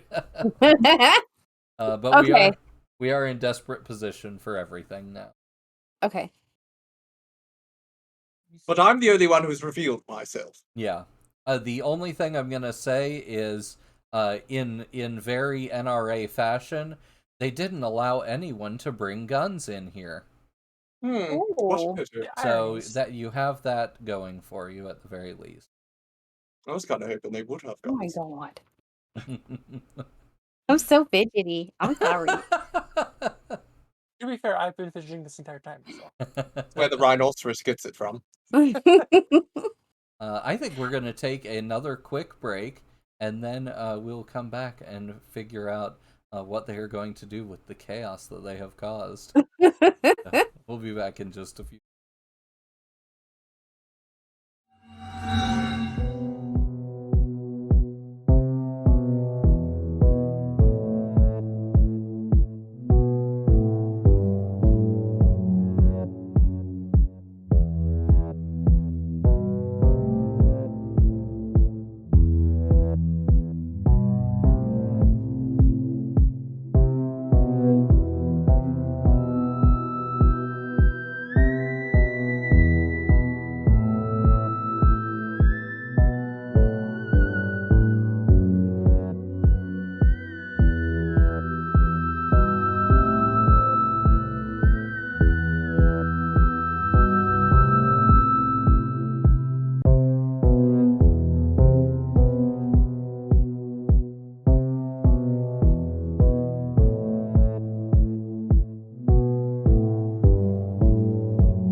Welcome back to Nightsky Sanctum and a less blurry Gavin. We are currently in the midst of extreme chaos, and Andrea said, somebody in chat said, "Oh no, Gavin's story has been so destroyed, he needs a moment." And I was telling Andrea, "No, this is what I live for. This is the this is to me the quintessential time when a game system like this shines. This is the time I Complete have chaos. no worries in my mind about how I can handle things." Because any way that the players want to take it is the right way. Yeah.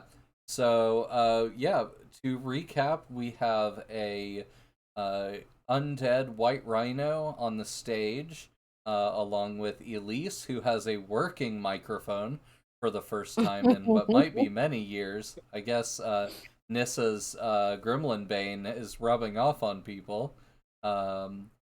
Seth is currently impersonating part of the waitstaff, and it is complete chaos on the floor of the awards ceremony, as everybody has been locked inside except Patches, and roughly a sixth of them are inebriated because of Fey Fruit. Another sixth are inebriated because it was so boring, the award ceremony itself. And Well, it's not boring anymore. yeah. And then the other 2/3, 1/3 is hunting, and the other third is just trying to escape. And so the players the Coven members are basically although they are in a dangerous spot, they are kind of free to do anything they goddamn want. So Oh, it'll be fun. all right. So, and they also have a telepathic bond with one another, so they can pass notes and make determinations about what they want to do. Passing notes. Do you like me? Checkbox yes or no. Tickle this part of my brain for yes. Alright. Alrighty. Maybe I'll This, make a new reward, Blurry Gavin, for 5,000.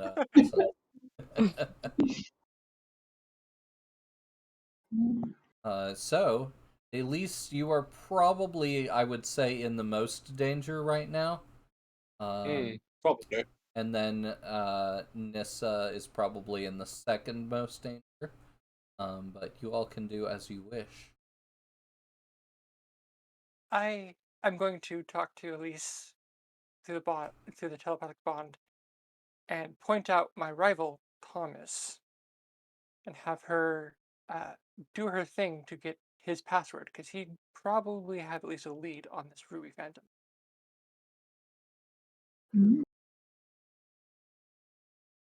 Yeah. So, I could certainly do that in the midst of the chaos without much trouble at all. Yeah, he is pretty far from you, and you usually like to blow smoke at people. Oh, but that might be a difficulty then. But getting close to him is a potential for an XP boost, because it's a consequence of testing style properly. So, wading through the crowd. How would I get through a crowd? Your Actually, ride I do have an idea. As soon as you said that, I knew exactly what you meant.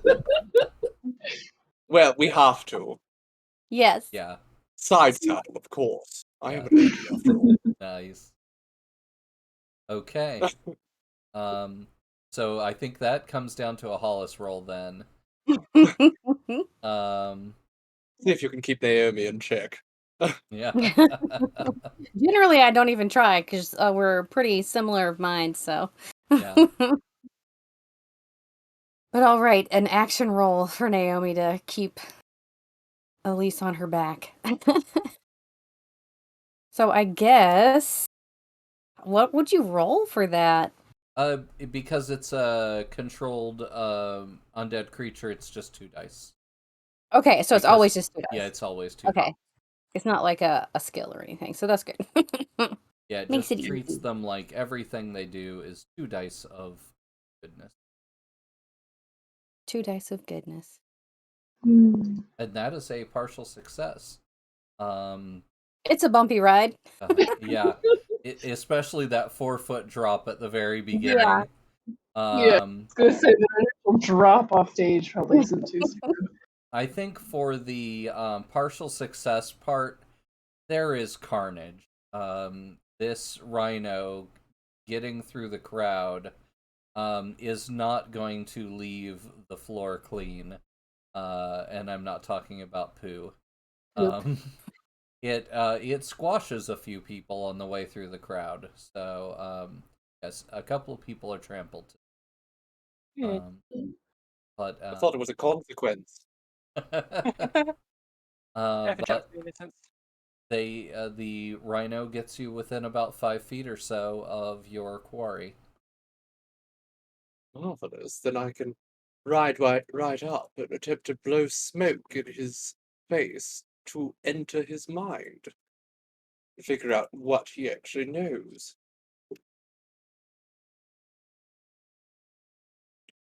So I suppose that would be a mental takeover. Sounds good. You using any essence out of your cigarette holder? Yes, you know what, I might as well.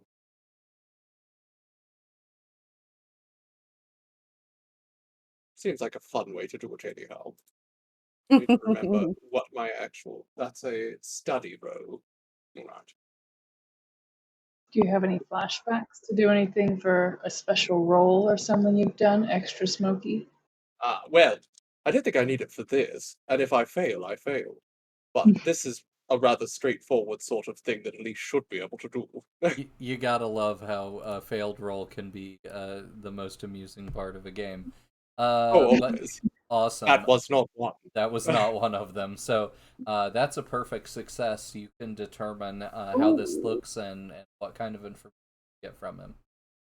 Well, Elise, with perfect dignity, rides up on the gore-covered rhino, side saddle, Oh no. and before this Thomas has a chance to run away from the gigantic creature being ridden by a completely unstable woman, she blows a large puff of smoke right into his face, and that smoke immediately worms its way up through his nostrils and into his mind, raking through it to find the information that we desire.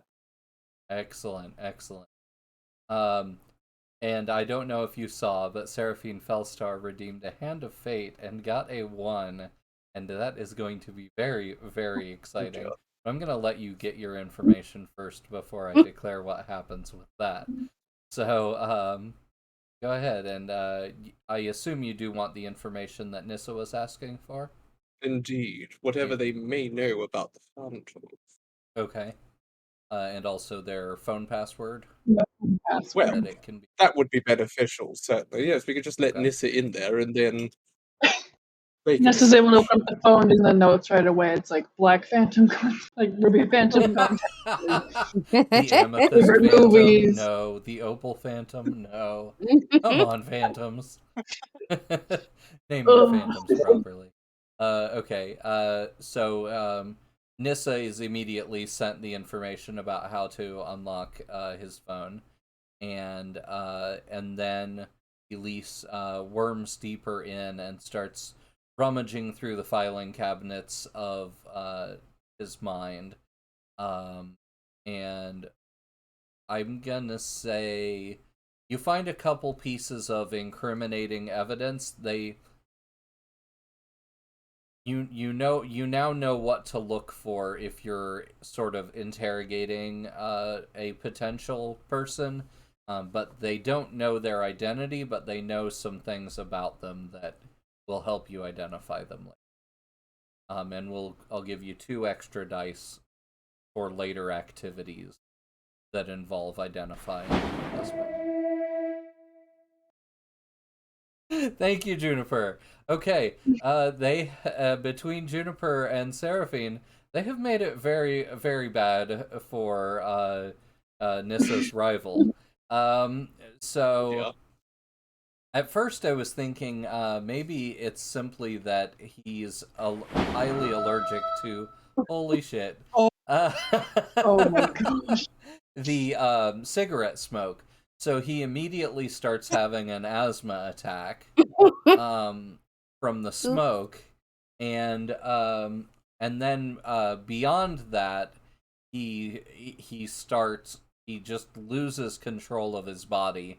Like you've somehow disconnected his nervous system from the rest of his body.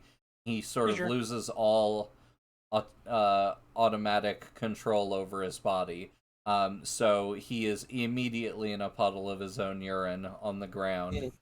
Men. And at that point, the double doors break open. The sash that Patches had tied door with finally breaks. A couple of people have been badly injured in the rampage, but then the doors fling open and people go streaming out of the main door. That's chaos. We better act quickly then. Because the hunters here don't have weapons, they seem to be leaving people alone more or less. There are a couple of people that have been sort of beaten up for having witch-like tendencies from drinking the Fey fruit painted. Can't Wine. think of Champagne. champagne. Yes. I kept thinking Campanold. Chardonnay. I mean, Close. Yeah. And so yeah, there are a couple of people near unconsciousness between the beatings and the fey fruit that they've imbibed on the floor. Otherwise, pretty much everybody is streaming out of the building aside from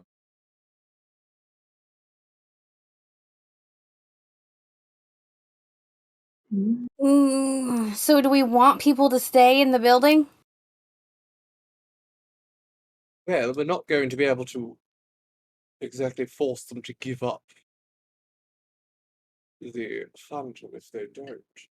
Perhaps you could create a little bit of a barrier for them, darling. That's what I was Something thinking. flammable. Or just fire. Yeah. It's been too long since we've had arson. It's arson time. it's Um, arson time. How else are we going to get the Coven XP? Exactly. I'm gonna, try to make a line of fire in front of the door that's large enough that people can't like jump over it. Okay. Okay. Yeah, you sort of have to lead them because they're moving so quickly, but yeah, you're Mhm. able to sort of cause it to rise up um, in that vicinity. How much essence? It's nonstop arson. I think 2 to just be in front of the door and tall enough. Okay. Okay. So you're gonna let about if you do it that way and just in front of the door, it's gonna probably let a few people out. But the bulk of them will be left behind. Yeah. Okay. Sounds good. Yeah, I think just since it's just the doorway, that will be definitely. Okay. And that will be a focus roll. Okay. I'm gonna bump it with some willpower Okay. to get an extra. Yeah, the Hand of Fate is supposed to be like a once every 30 minutes thing, but somehow they found a way to bypass the limitation. We've been hacked. Awesome. Oh, yay. Got a 6. So All right. Did you freeze? No. I was Okay, you leave. confused. There was an extra audio thing showing up, but it's Okay. Okay. On a 6, you get to describe what exactly happens. Okay, so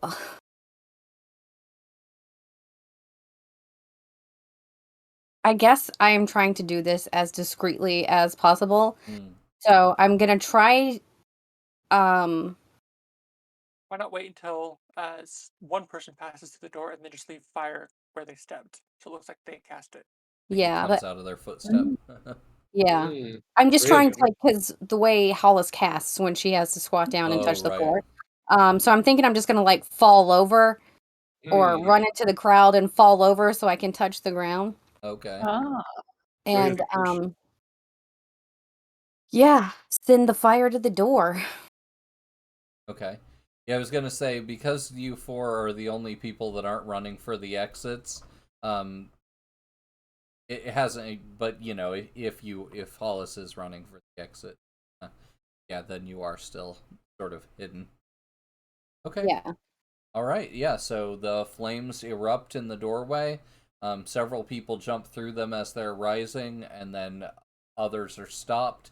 But then, and if it was a partial success, I would say, but then people push them into fire. But because you got a complete success, it stops them in their People could still tracks. get pushed into the fire. That does not hurt my feelings. We're fine with collateral damage. Okay. All right. Yeah, so the people are looking around for another exit, and you have another chance at sort of, getting to them if there's anything that you want from them. Hollis, you are in a very desperate position right now because you are Yeah. on the floor in the middle of a rampage sort of situation. Yeah. Mm, I guess I could try to brawl my way back out of the crowd. Okay. I have an idea. Because Hollis is the only one in danger right now. If I were to do a mythical transformation of that, I'm gonna completely butcher the name. Okay. Agrippy blood, the underworld tall black winged creature that we encountered when we went into the. Yeah. Wondering if I can shift into that and then just kind of grab Hollis. So Hollis is like, "Oh no, take me, no!" Yeah, that sounds like maybe a sway. I think so. Okay. Yeah, I can do a sway. I will pop. Let me read what I have to do for enigmatic form. That's just one essence for enigmatic form. I will pop 2 willpower, so that goes better. I only have 1 in sway. Was it And a then I will make mythical transformation? Actually, yes. Sorry, it's Okay. tier 2 we agreed upon. So what do I have to do for? I have to do another 2 more essence. Just 2, yeah. Okay, so it requires 1 essence just to do it. So is that like 3 in total? I'm doing the tier level in my points for essence. Right, tier level for essence. Okay. Okay, so 2 essence, 2 willpower for 2 dice. Ah. No! That didn't work. Okay. No. I think you are so frightening in this form that you literally have people like trying to jump onto you and get you, and they're like trying to steer you away from Hollis. And so someone jumps onto your leg and hangs on. Another person grabs your wing, and you sort of all go tumbling together, and you tumble along with them into the fire.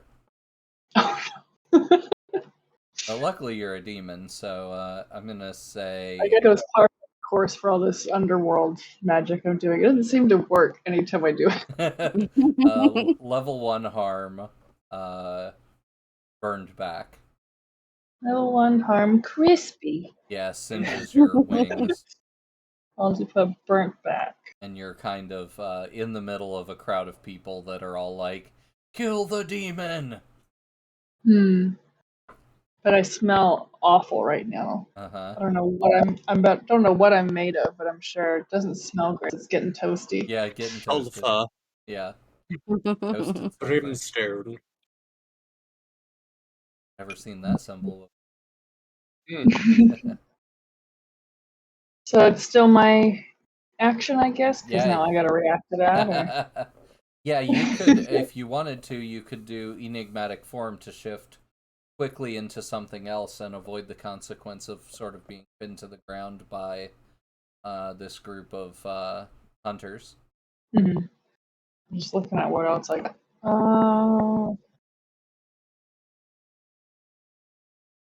Dun, dun, dun. There was like a moderate consequence and a minor consequence. Pinned to the ground was like level 2 consequence.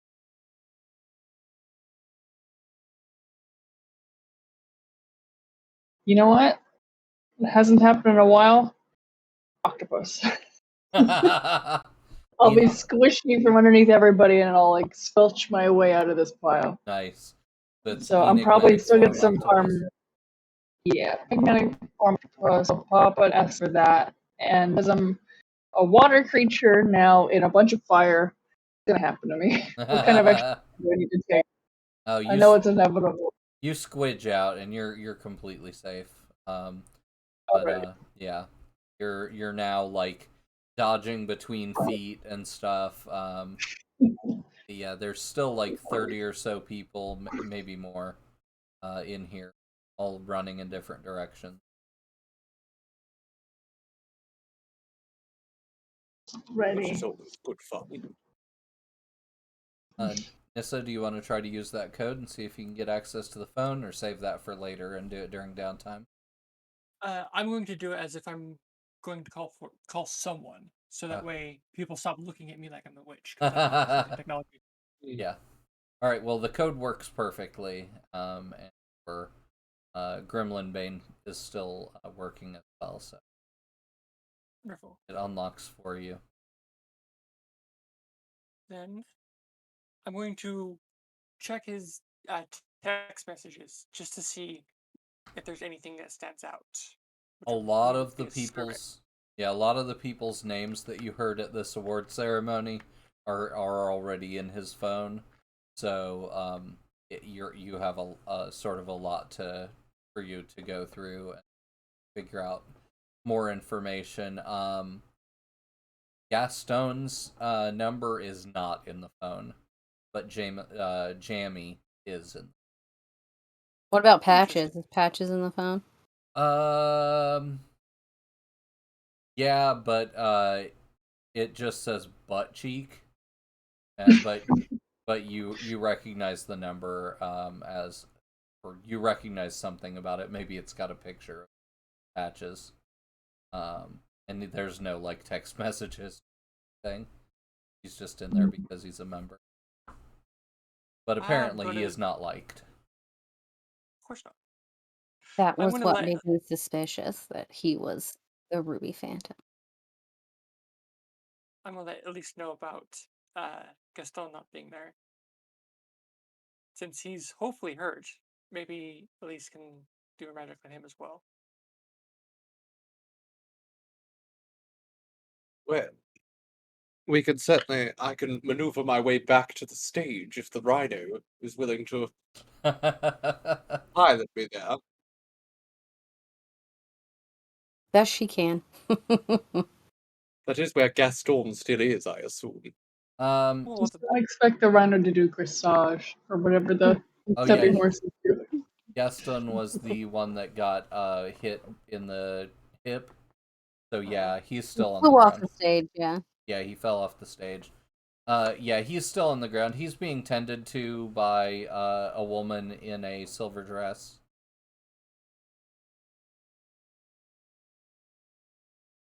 So we think he might be the culprit? Current highest in according to the phone, maybe. Well, it's certainly worth me attempting to reach into his mind. Yeah, I don't know if you caught that. Gaston is the one that's not in your rival's phone. Right. But that could just be because He's such under a high, such a more powerful person that he's beyond suspicion, or beyond the ability for the normal member to be able to contact. Worst case scenario, we learned something interesting that someone else wouldn't know. Said they have no objections with reaching into his mind. Yeah, I don't think we need any roll for the rhino to get back there. There's still just an avenue of mowed down corpses. Oh, Yeah, it's slippery now, but it's fine. So we'll get back there and I shall attempt another mental takeover and see what I can find out. Yeah, you might have to deal with the woman who's watching over him first. She does hear the rhino coming and turns around to try to ward you off from him as he's laying there on the ground. So it's up to you Ward all me how you off. handle that. Like magically, or is she just waving her little mortal arms around as if Waving I'm her supposed little to be mortal concerned? arms. Advanced telekinesis says she moves away. Yeah. You're Pick her up also and on the throw her back of across a the room. rhino. It's true, I No. could just trample her, but I might trample him if I do that. Probably still have a few seconds of life left. I'll just speak to corpse afterwards. Oh, Yeah. yeah. Good Yeah. point. That's true. There are no consequences if you have the appropriate magic to follow up. Yep. So, Well, what would you like? perhaps. I think I'm going to put an astral spirit into the woman Okay. and have her start acting suspicious and attacking people. I don't know who she is, but she's in my way, so she can be a bit of collateral here. Oh man, there are a Because lot of astral spirits around here. Greed, wrath, gluttony, uh, pretty much all the good, all the All the good good deadly sins. sins. well, I think wrath is certainly a key one, and I'm sure there's quite a bit of wrath from angry animals around here. Good point. So I shall attempt. I always forget what astral possession is. I think it's physical takeover. Rolls as well. I'm pretty Yep, sure. physical takeover is a focus roll. That's if you want to mimic their actions as if you were them. If you're not worried about that, you could probably just do a psychic impulse and have them take an action that gets them far away from you. It's actually a good idea. Because in truth, I want them to act less like their true self, if anything. So I should attempt to use a physical takeover, which is a psychic impulse, which is not specified action. Yep, you get to choose. Whatever you're having them do is what you'd roll. So they are swaying, kind of. They are swaying. I was attempting to have them go off and attack things. Oh, that works too. I thought you. I wanted them to go feral, basically, Sweet, sweet. as if they were one of the witches that we. Ah, oh, I love it.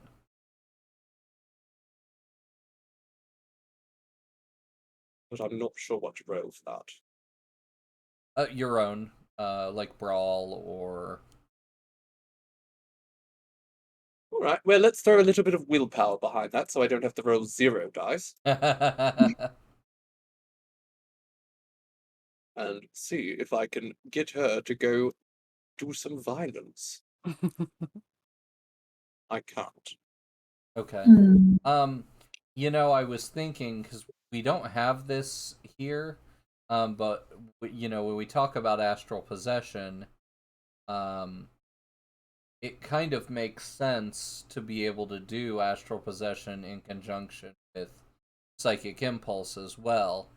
Maybe for an extra essence. I feel like that would give you an extra die since you do already know what spirit you wanted to put in. So if you want to roll that, we could add that to your 3 for an extra Well, essence. I'm certainly willing to spend an extra essence to sort of combine the two in a way. And we can see if that one extra die is somehow better than the 3. I suppose it's about a 50-50% chance. Well, And slightly there's a 1 in higher. 6 chance that you'll get a 1, and then you'll get an That's true. Well, that's worth the essence, even if there's a horrible consequence to it. So let's see what happens if I do that. Oh, 4. Okay. it's better than a 3. Yeah, so I think you first try to send an impulse into her, and with your own will alone and the fact that she's like single-mindedly focused on resisting you, it's not enough. But then a astral spirit sort of sneaks in through the other ear, and that's what grabs a hold of her, and she kind of jerkily moves at first, and then she just sort of takes off, fairly leaping into the crowd. You would almost swear she had claws the way she rips out the throat of the person that she jumps onto their back. Crowd. What fun. I wonder if she's one of the witches. 3 other people in the vicinity think the same thing. All right. And does somebody else want to take an action, or do you want to let Elite get into Gaston? Get into that brain. Yeah, I have something, but it's for later, right? Okay. Alright, well then, let's see if we can reach into this meathead's mind and find what he knows. Someone this far in the organization surely has some inkling about this individual. Desperate standard of. Oh, that didn't go well. Oh. That dice is cocked. Roll it again. Oh, hang on. Okay, I can do that. There we go.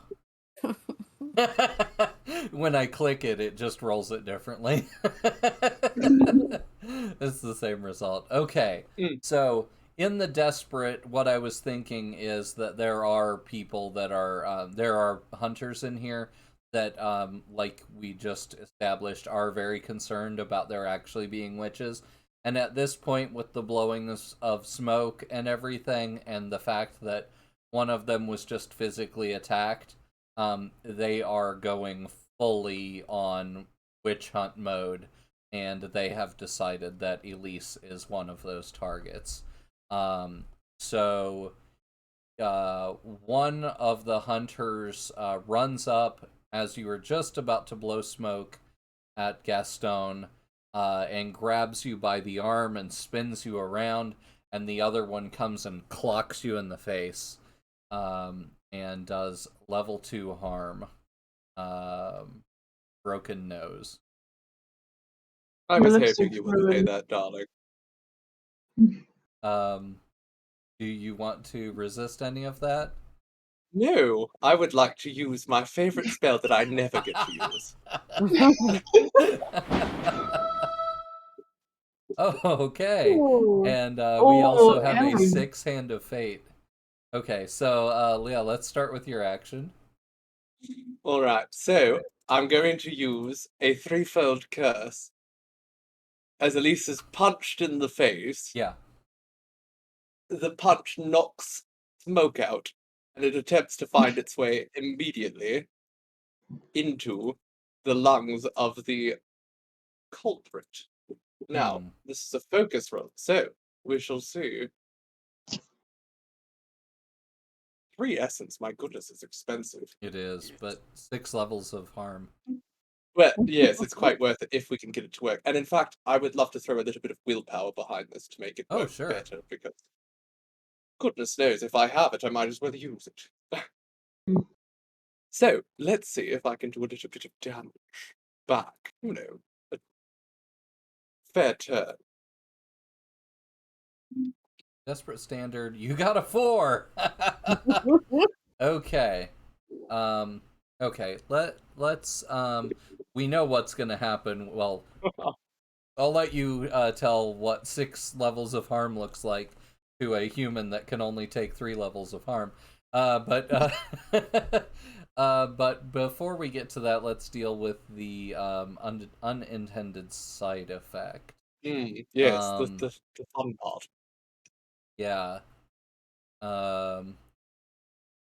I feel like because you are currently being accosted by 2 people, the other person is going to get a lick in as well. So you get uppercut in the jaw for a second level 2 harm.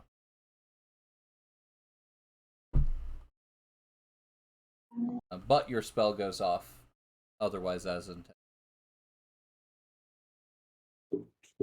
Shall I describe that? Yes, please. Smoke, as Elise is punched, as I said, worms its way out her nostrils, as if, just expelled from her, as one would when punched. And it enters into the individual's body, and slowly they realize something is very, very wrong, as the smoke sort of whirls around in them like the blades of a blender, ripping apart their internal organs and turning them into a horrible slurry. Of course, only starting with the least vital ones, so it's painful and drawn out, as their interior is turned into a complete slurry, which, as they fall to their knees and begin to convulse, expels violently from their mouth in a mixture of blood and smoke.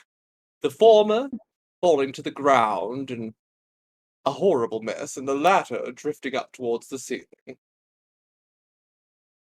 think you should have done a trigger word. Jeez. I know. I meant to have the little content warning thing run at the beginning that we had when we were doing Twin Pines, but I keep forgetting to put that in there. But yes, It's a very specific trigger. Yes. Internal organs turned into slurry. Yeah, and mixed with smoke. Okay. Yes, that Smoking happens kills. exactly as described. And the other person, the one who just uppercut you, puts 2 and 2 together very quickly and realizes that they are about to be the next target. So as you are slightly doubled over at the moment, they take that few seconds of time to turn and run away from you at absolute top speed. Smart, because I was thinking of it. Yeah. And it is at that same time we are now going to deal with the 6 that was rolled with Bloody Rose White Wolf's Hand of Fate. Oh, it was a 6. I didn't even Was see the that. I was 6. assuming it was a 1 again, and I was just dreading the worst. You watch as if puppet strings descend from the ceiling, and Elise, you look up through, blood and red, and smoke that's swirling around you, and you look up, and you can see astral tendrils reaching down from the ceiling. The rest of you just see several people in the crowd get lifted up by their shoulders toward the ceiling. The fire at the front of the building goes out, and you hear a booming woman's voice say, leave the dead and the puppets and escape while you still have your lives. And you notice that this astral thing that's got them picked up is also like reading their minds. This is a massive display of wild magic, the likes of which you haven't seen from an astral witch since the last time Elise used astral wild magic. But yes, it seems to have read the minds of the people to figure out who it determined was worthy of being destroyed potentially, and who was not. And it did release the people who it felt were not worthy of the fate that would befall them by being in here with the four of you. However, that does mean that a Red Watch clock will be starting. Well, Who is Oh. this? yeah. I think Nissa would probably have the easiest time figuring out where a hidden witch might be. Yeah, definitely using more sense. Yeah, because you know that there's astral involved because of Elise's mind. Yes, Bloody Rose, your role did this. um, because yeah, there are astral minds involved. You know exactly who to look for, and there are only two culprits in the room: Elise and a woman that you see standing at the back of the stage. Partially hidden by the curtain, who has their hands up as a as like a puppet master, and you can see their eyes are rolled back into their head, and they're like reading minds, like they're flipping through an encyclopedia, like just mass reading minds. You don't recognize the woman, but it's only about 30 feet away from it. Anyway, we need to capture that one. Sounds like she might be more powerful than me. We need to kill her. I would This totally whole willing have you scen- ask it of me. this whole scenario sounds terrifying, but all I can picture is the that NSYNC music video where they're all hoisted up like puppets. It's amazing. Yeah, it's just all hunters. Mm. And yeah, you watch as she finishes with a mind, and then you just watch as their eyes go completely blank and they fall to the ground. And then she's going through the next mind, and then their eyes go blank and they fall to the ground. And she just goes through them one by one, and she doesn't seem concerned that any of you who might be coming for her are coming for her. Mm. I'm just gonna walk up and be like, ma'am.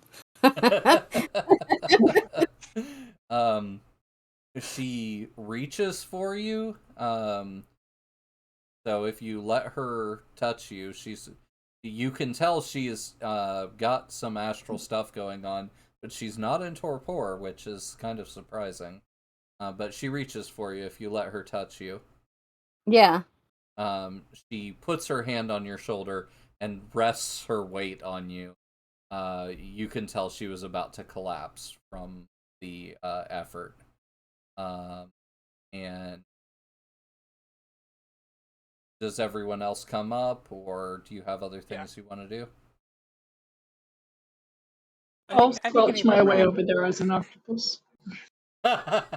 Seth the octopus making their way upstage.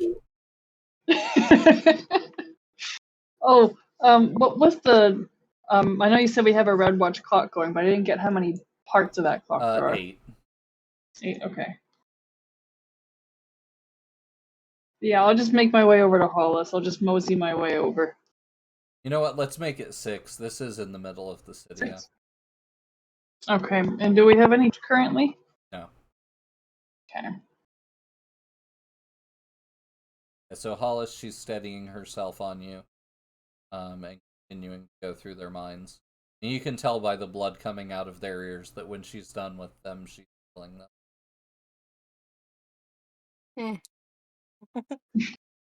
Hollis is like, more parts for me. More bones. My bone. Anybody I need else to make want to? friends with some beetles. So, yeah, Nissa, you can tell she's definitely a psyche.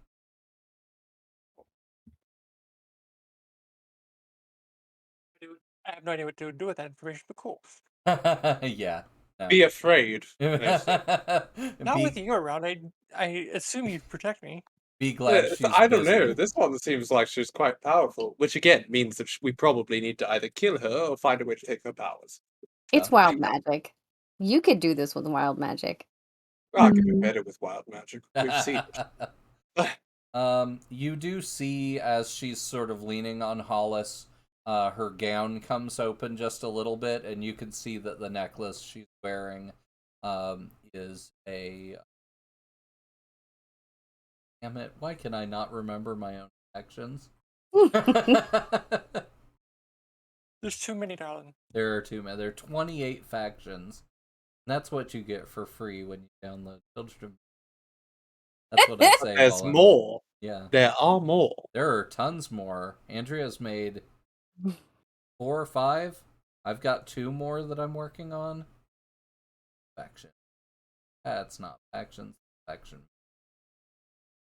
Technically, I've made one. Yeah. Oh, you really? Oh, for the The Descendants. And we made one by accident. Technically, you've made 2 by accident already. Those are the 2 I'm working on. Both of them are mushrooms. Okay. They the symbol that you recognize is the Scarlet Incarnation. She is a witch assassin. This is her job then. Yeah. And as she finishes with the last of the victims, she remorselessly turns away from them and says, "Can you help me get out of here?" Easily, darling.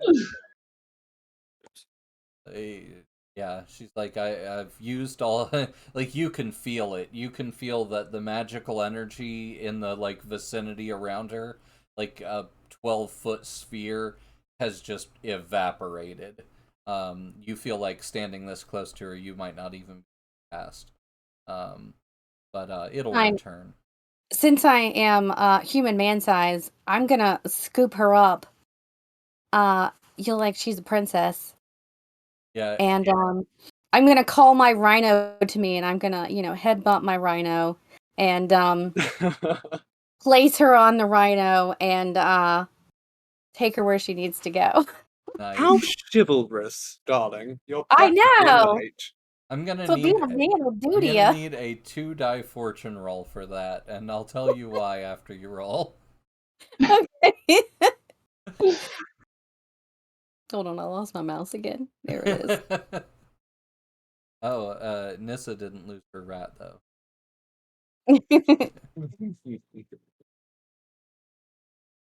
Okay. Die fortune roll. Oh, a 6.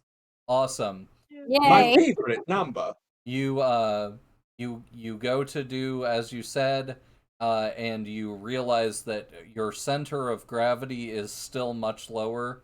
And so when you pick her up, you don't just go tumbling over backwards because you're not actually a tall white man. Oh, You're just illusioned to look like one. it worked so well. But luckily, you carry her in what looks like the most awkward way possible, but for you, it's the way you would With my normally carry knees. people. Yeah. All right. Okay. Sure, you guys I all. thought you were going to say because it was Naomi, and Naomi's like, I don't want to carry him. Are you guys all escaping on Rhino back or some other way home? Is Naomi willing to carry the rest of us? Otherwise, I could shift into something and carry some people so we can get out of here faster. Okay. Which is riding a white rhino, an undead white rhino through the streets. That's not Before we suspicious. go, however, I Yeah. would like to do one thing. Yeah. Perhaps utilize a flashback to make my glove into a charm that can relay a message with an astral projection of sorts.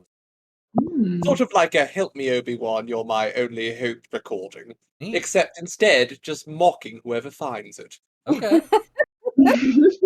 Yeah, like reaches astrally into their mind and gets their name out, or the nickname that they've been called that they hate the most. And it then- has Elise just a visual of her, astrally projected, sort of pacing back and forth and being terribly rude and insulting. The new calling card is a massive upgrade from the last one.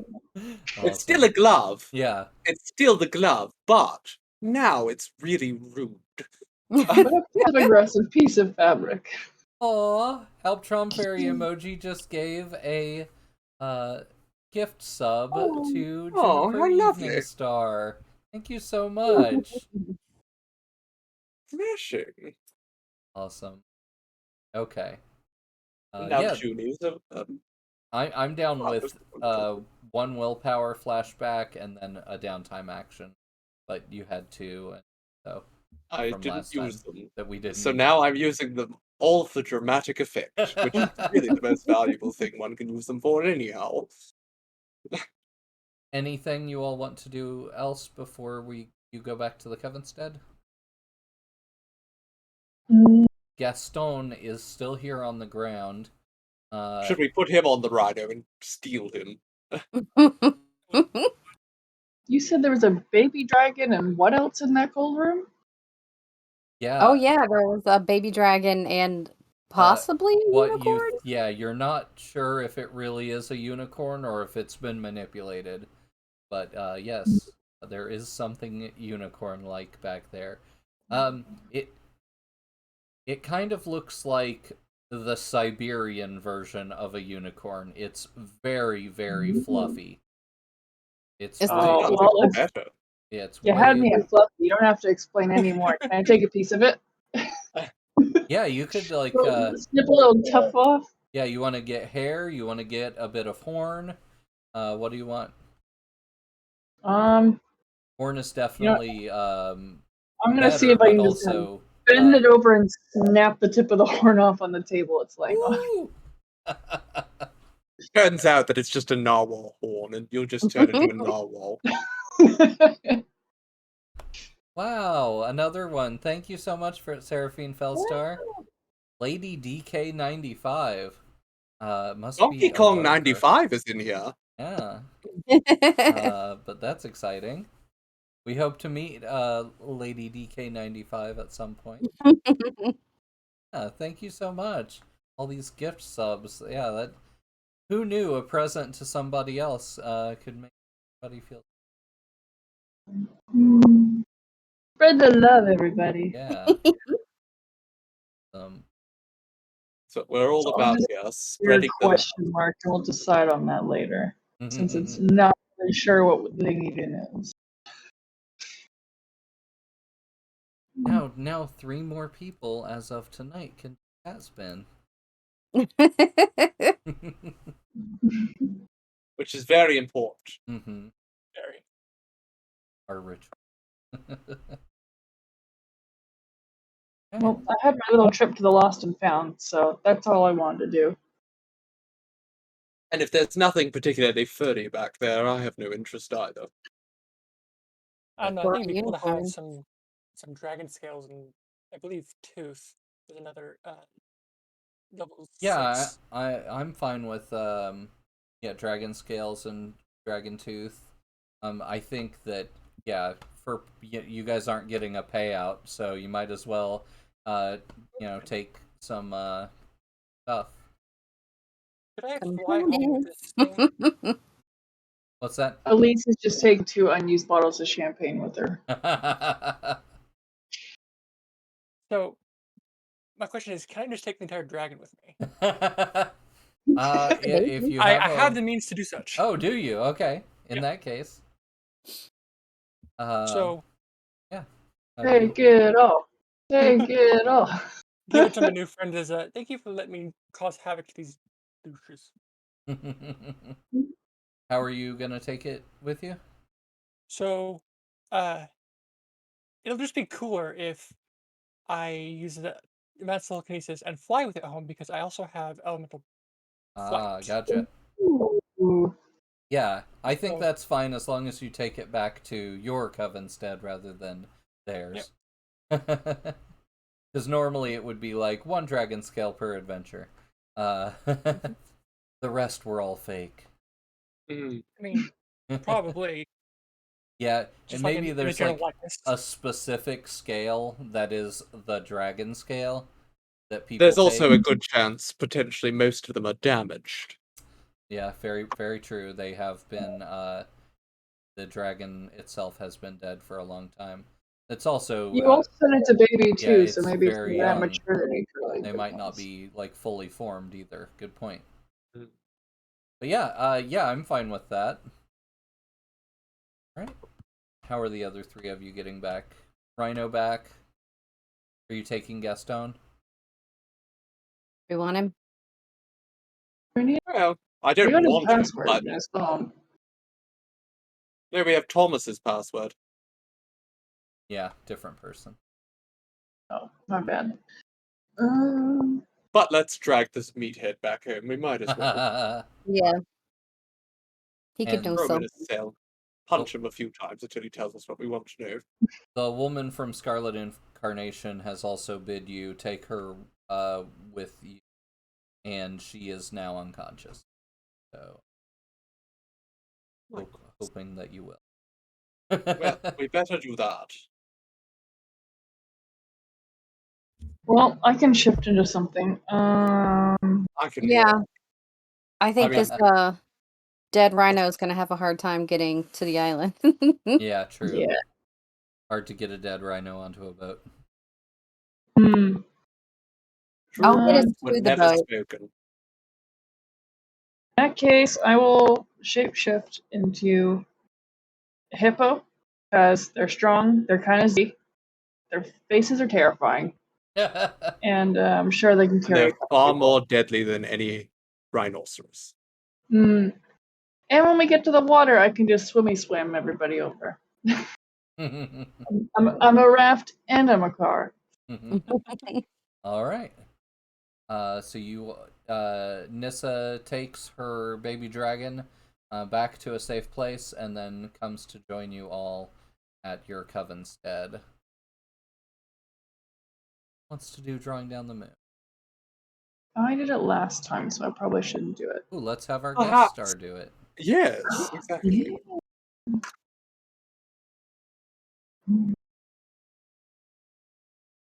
It's just DTTM, correct? Mm-hmm. Yeah, and just describe how you go about it. So, in true bird hydra fashion, I'm going to tweet like a songbird towards them. Aww. Aww. I like that a lot. Oh, it's 3DD. Oh, didn't go. We need the number. There we go. Maybe. There we go. Oh, thank goodness. Hey, a Ah, 6. I Yay. needed that. All right. So a 6 gives back 6 essence and 3 willpower to each member.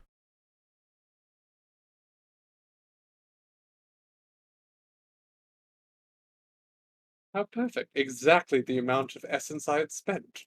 Wow. Yeah. yeah. That's the most essence I have spent in a session. Oh yeah?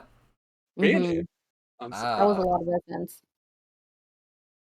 It's With- probably the most I've spent in a while as well, though.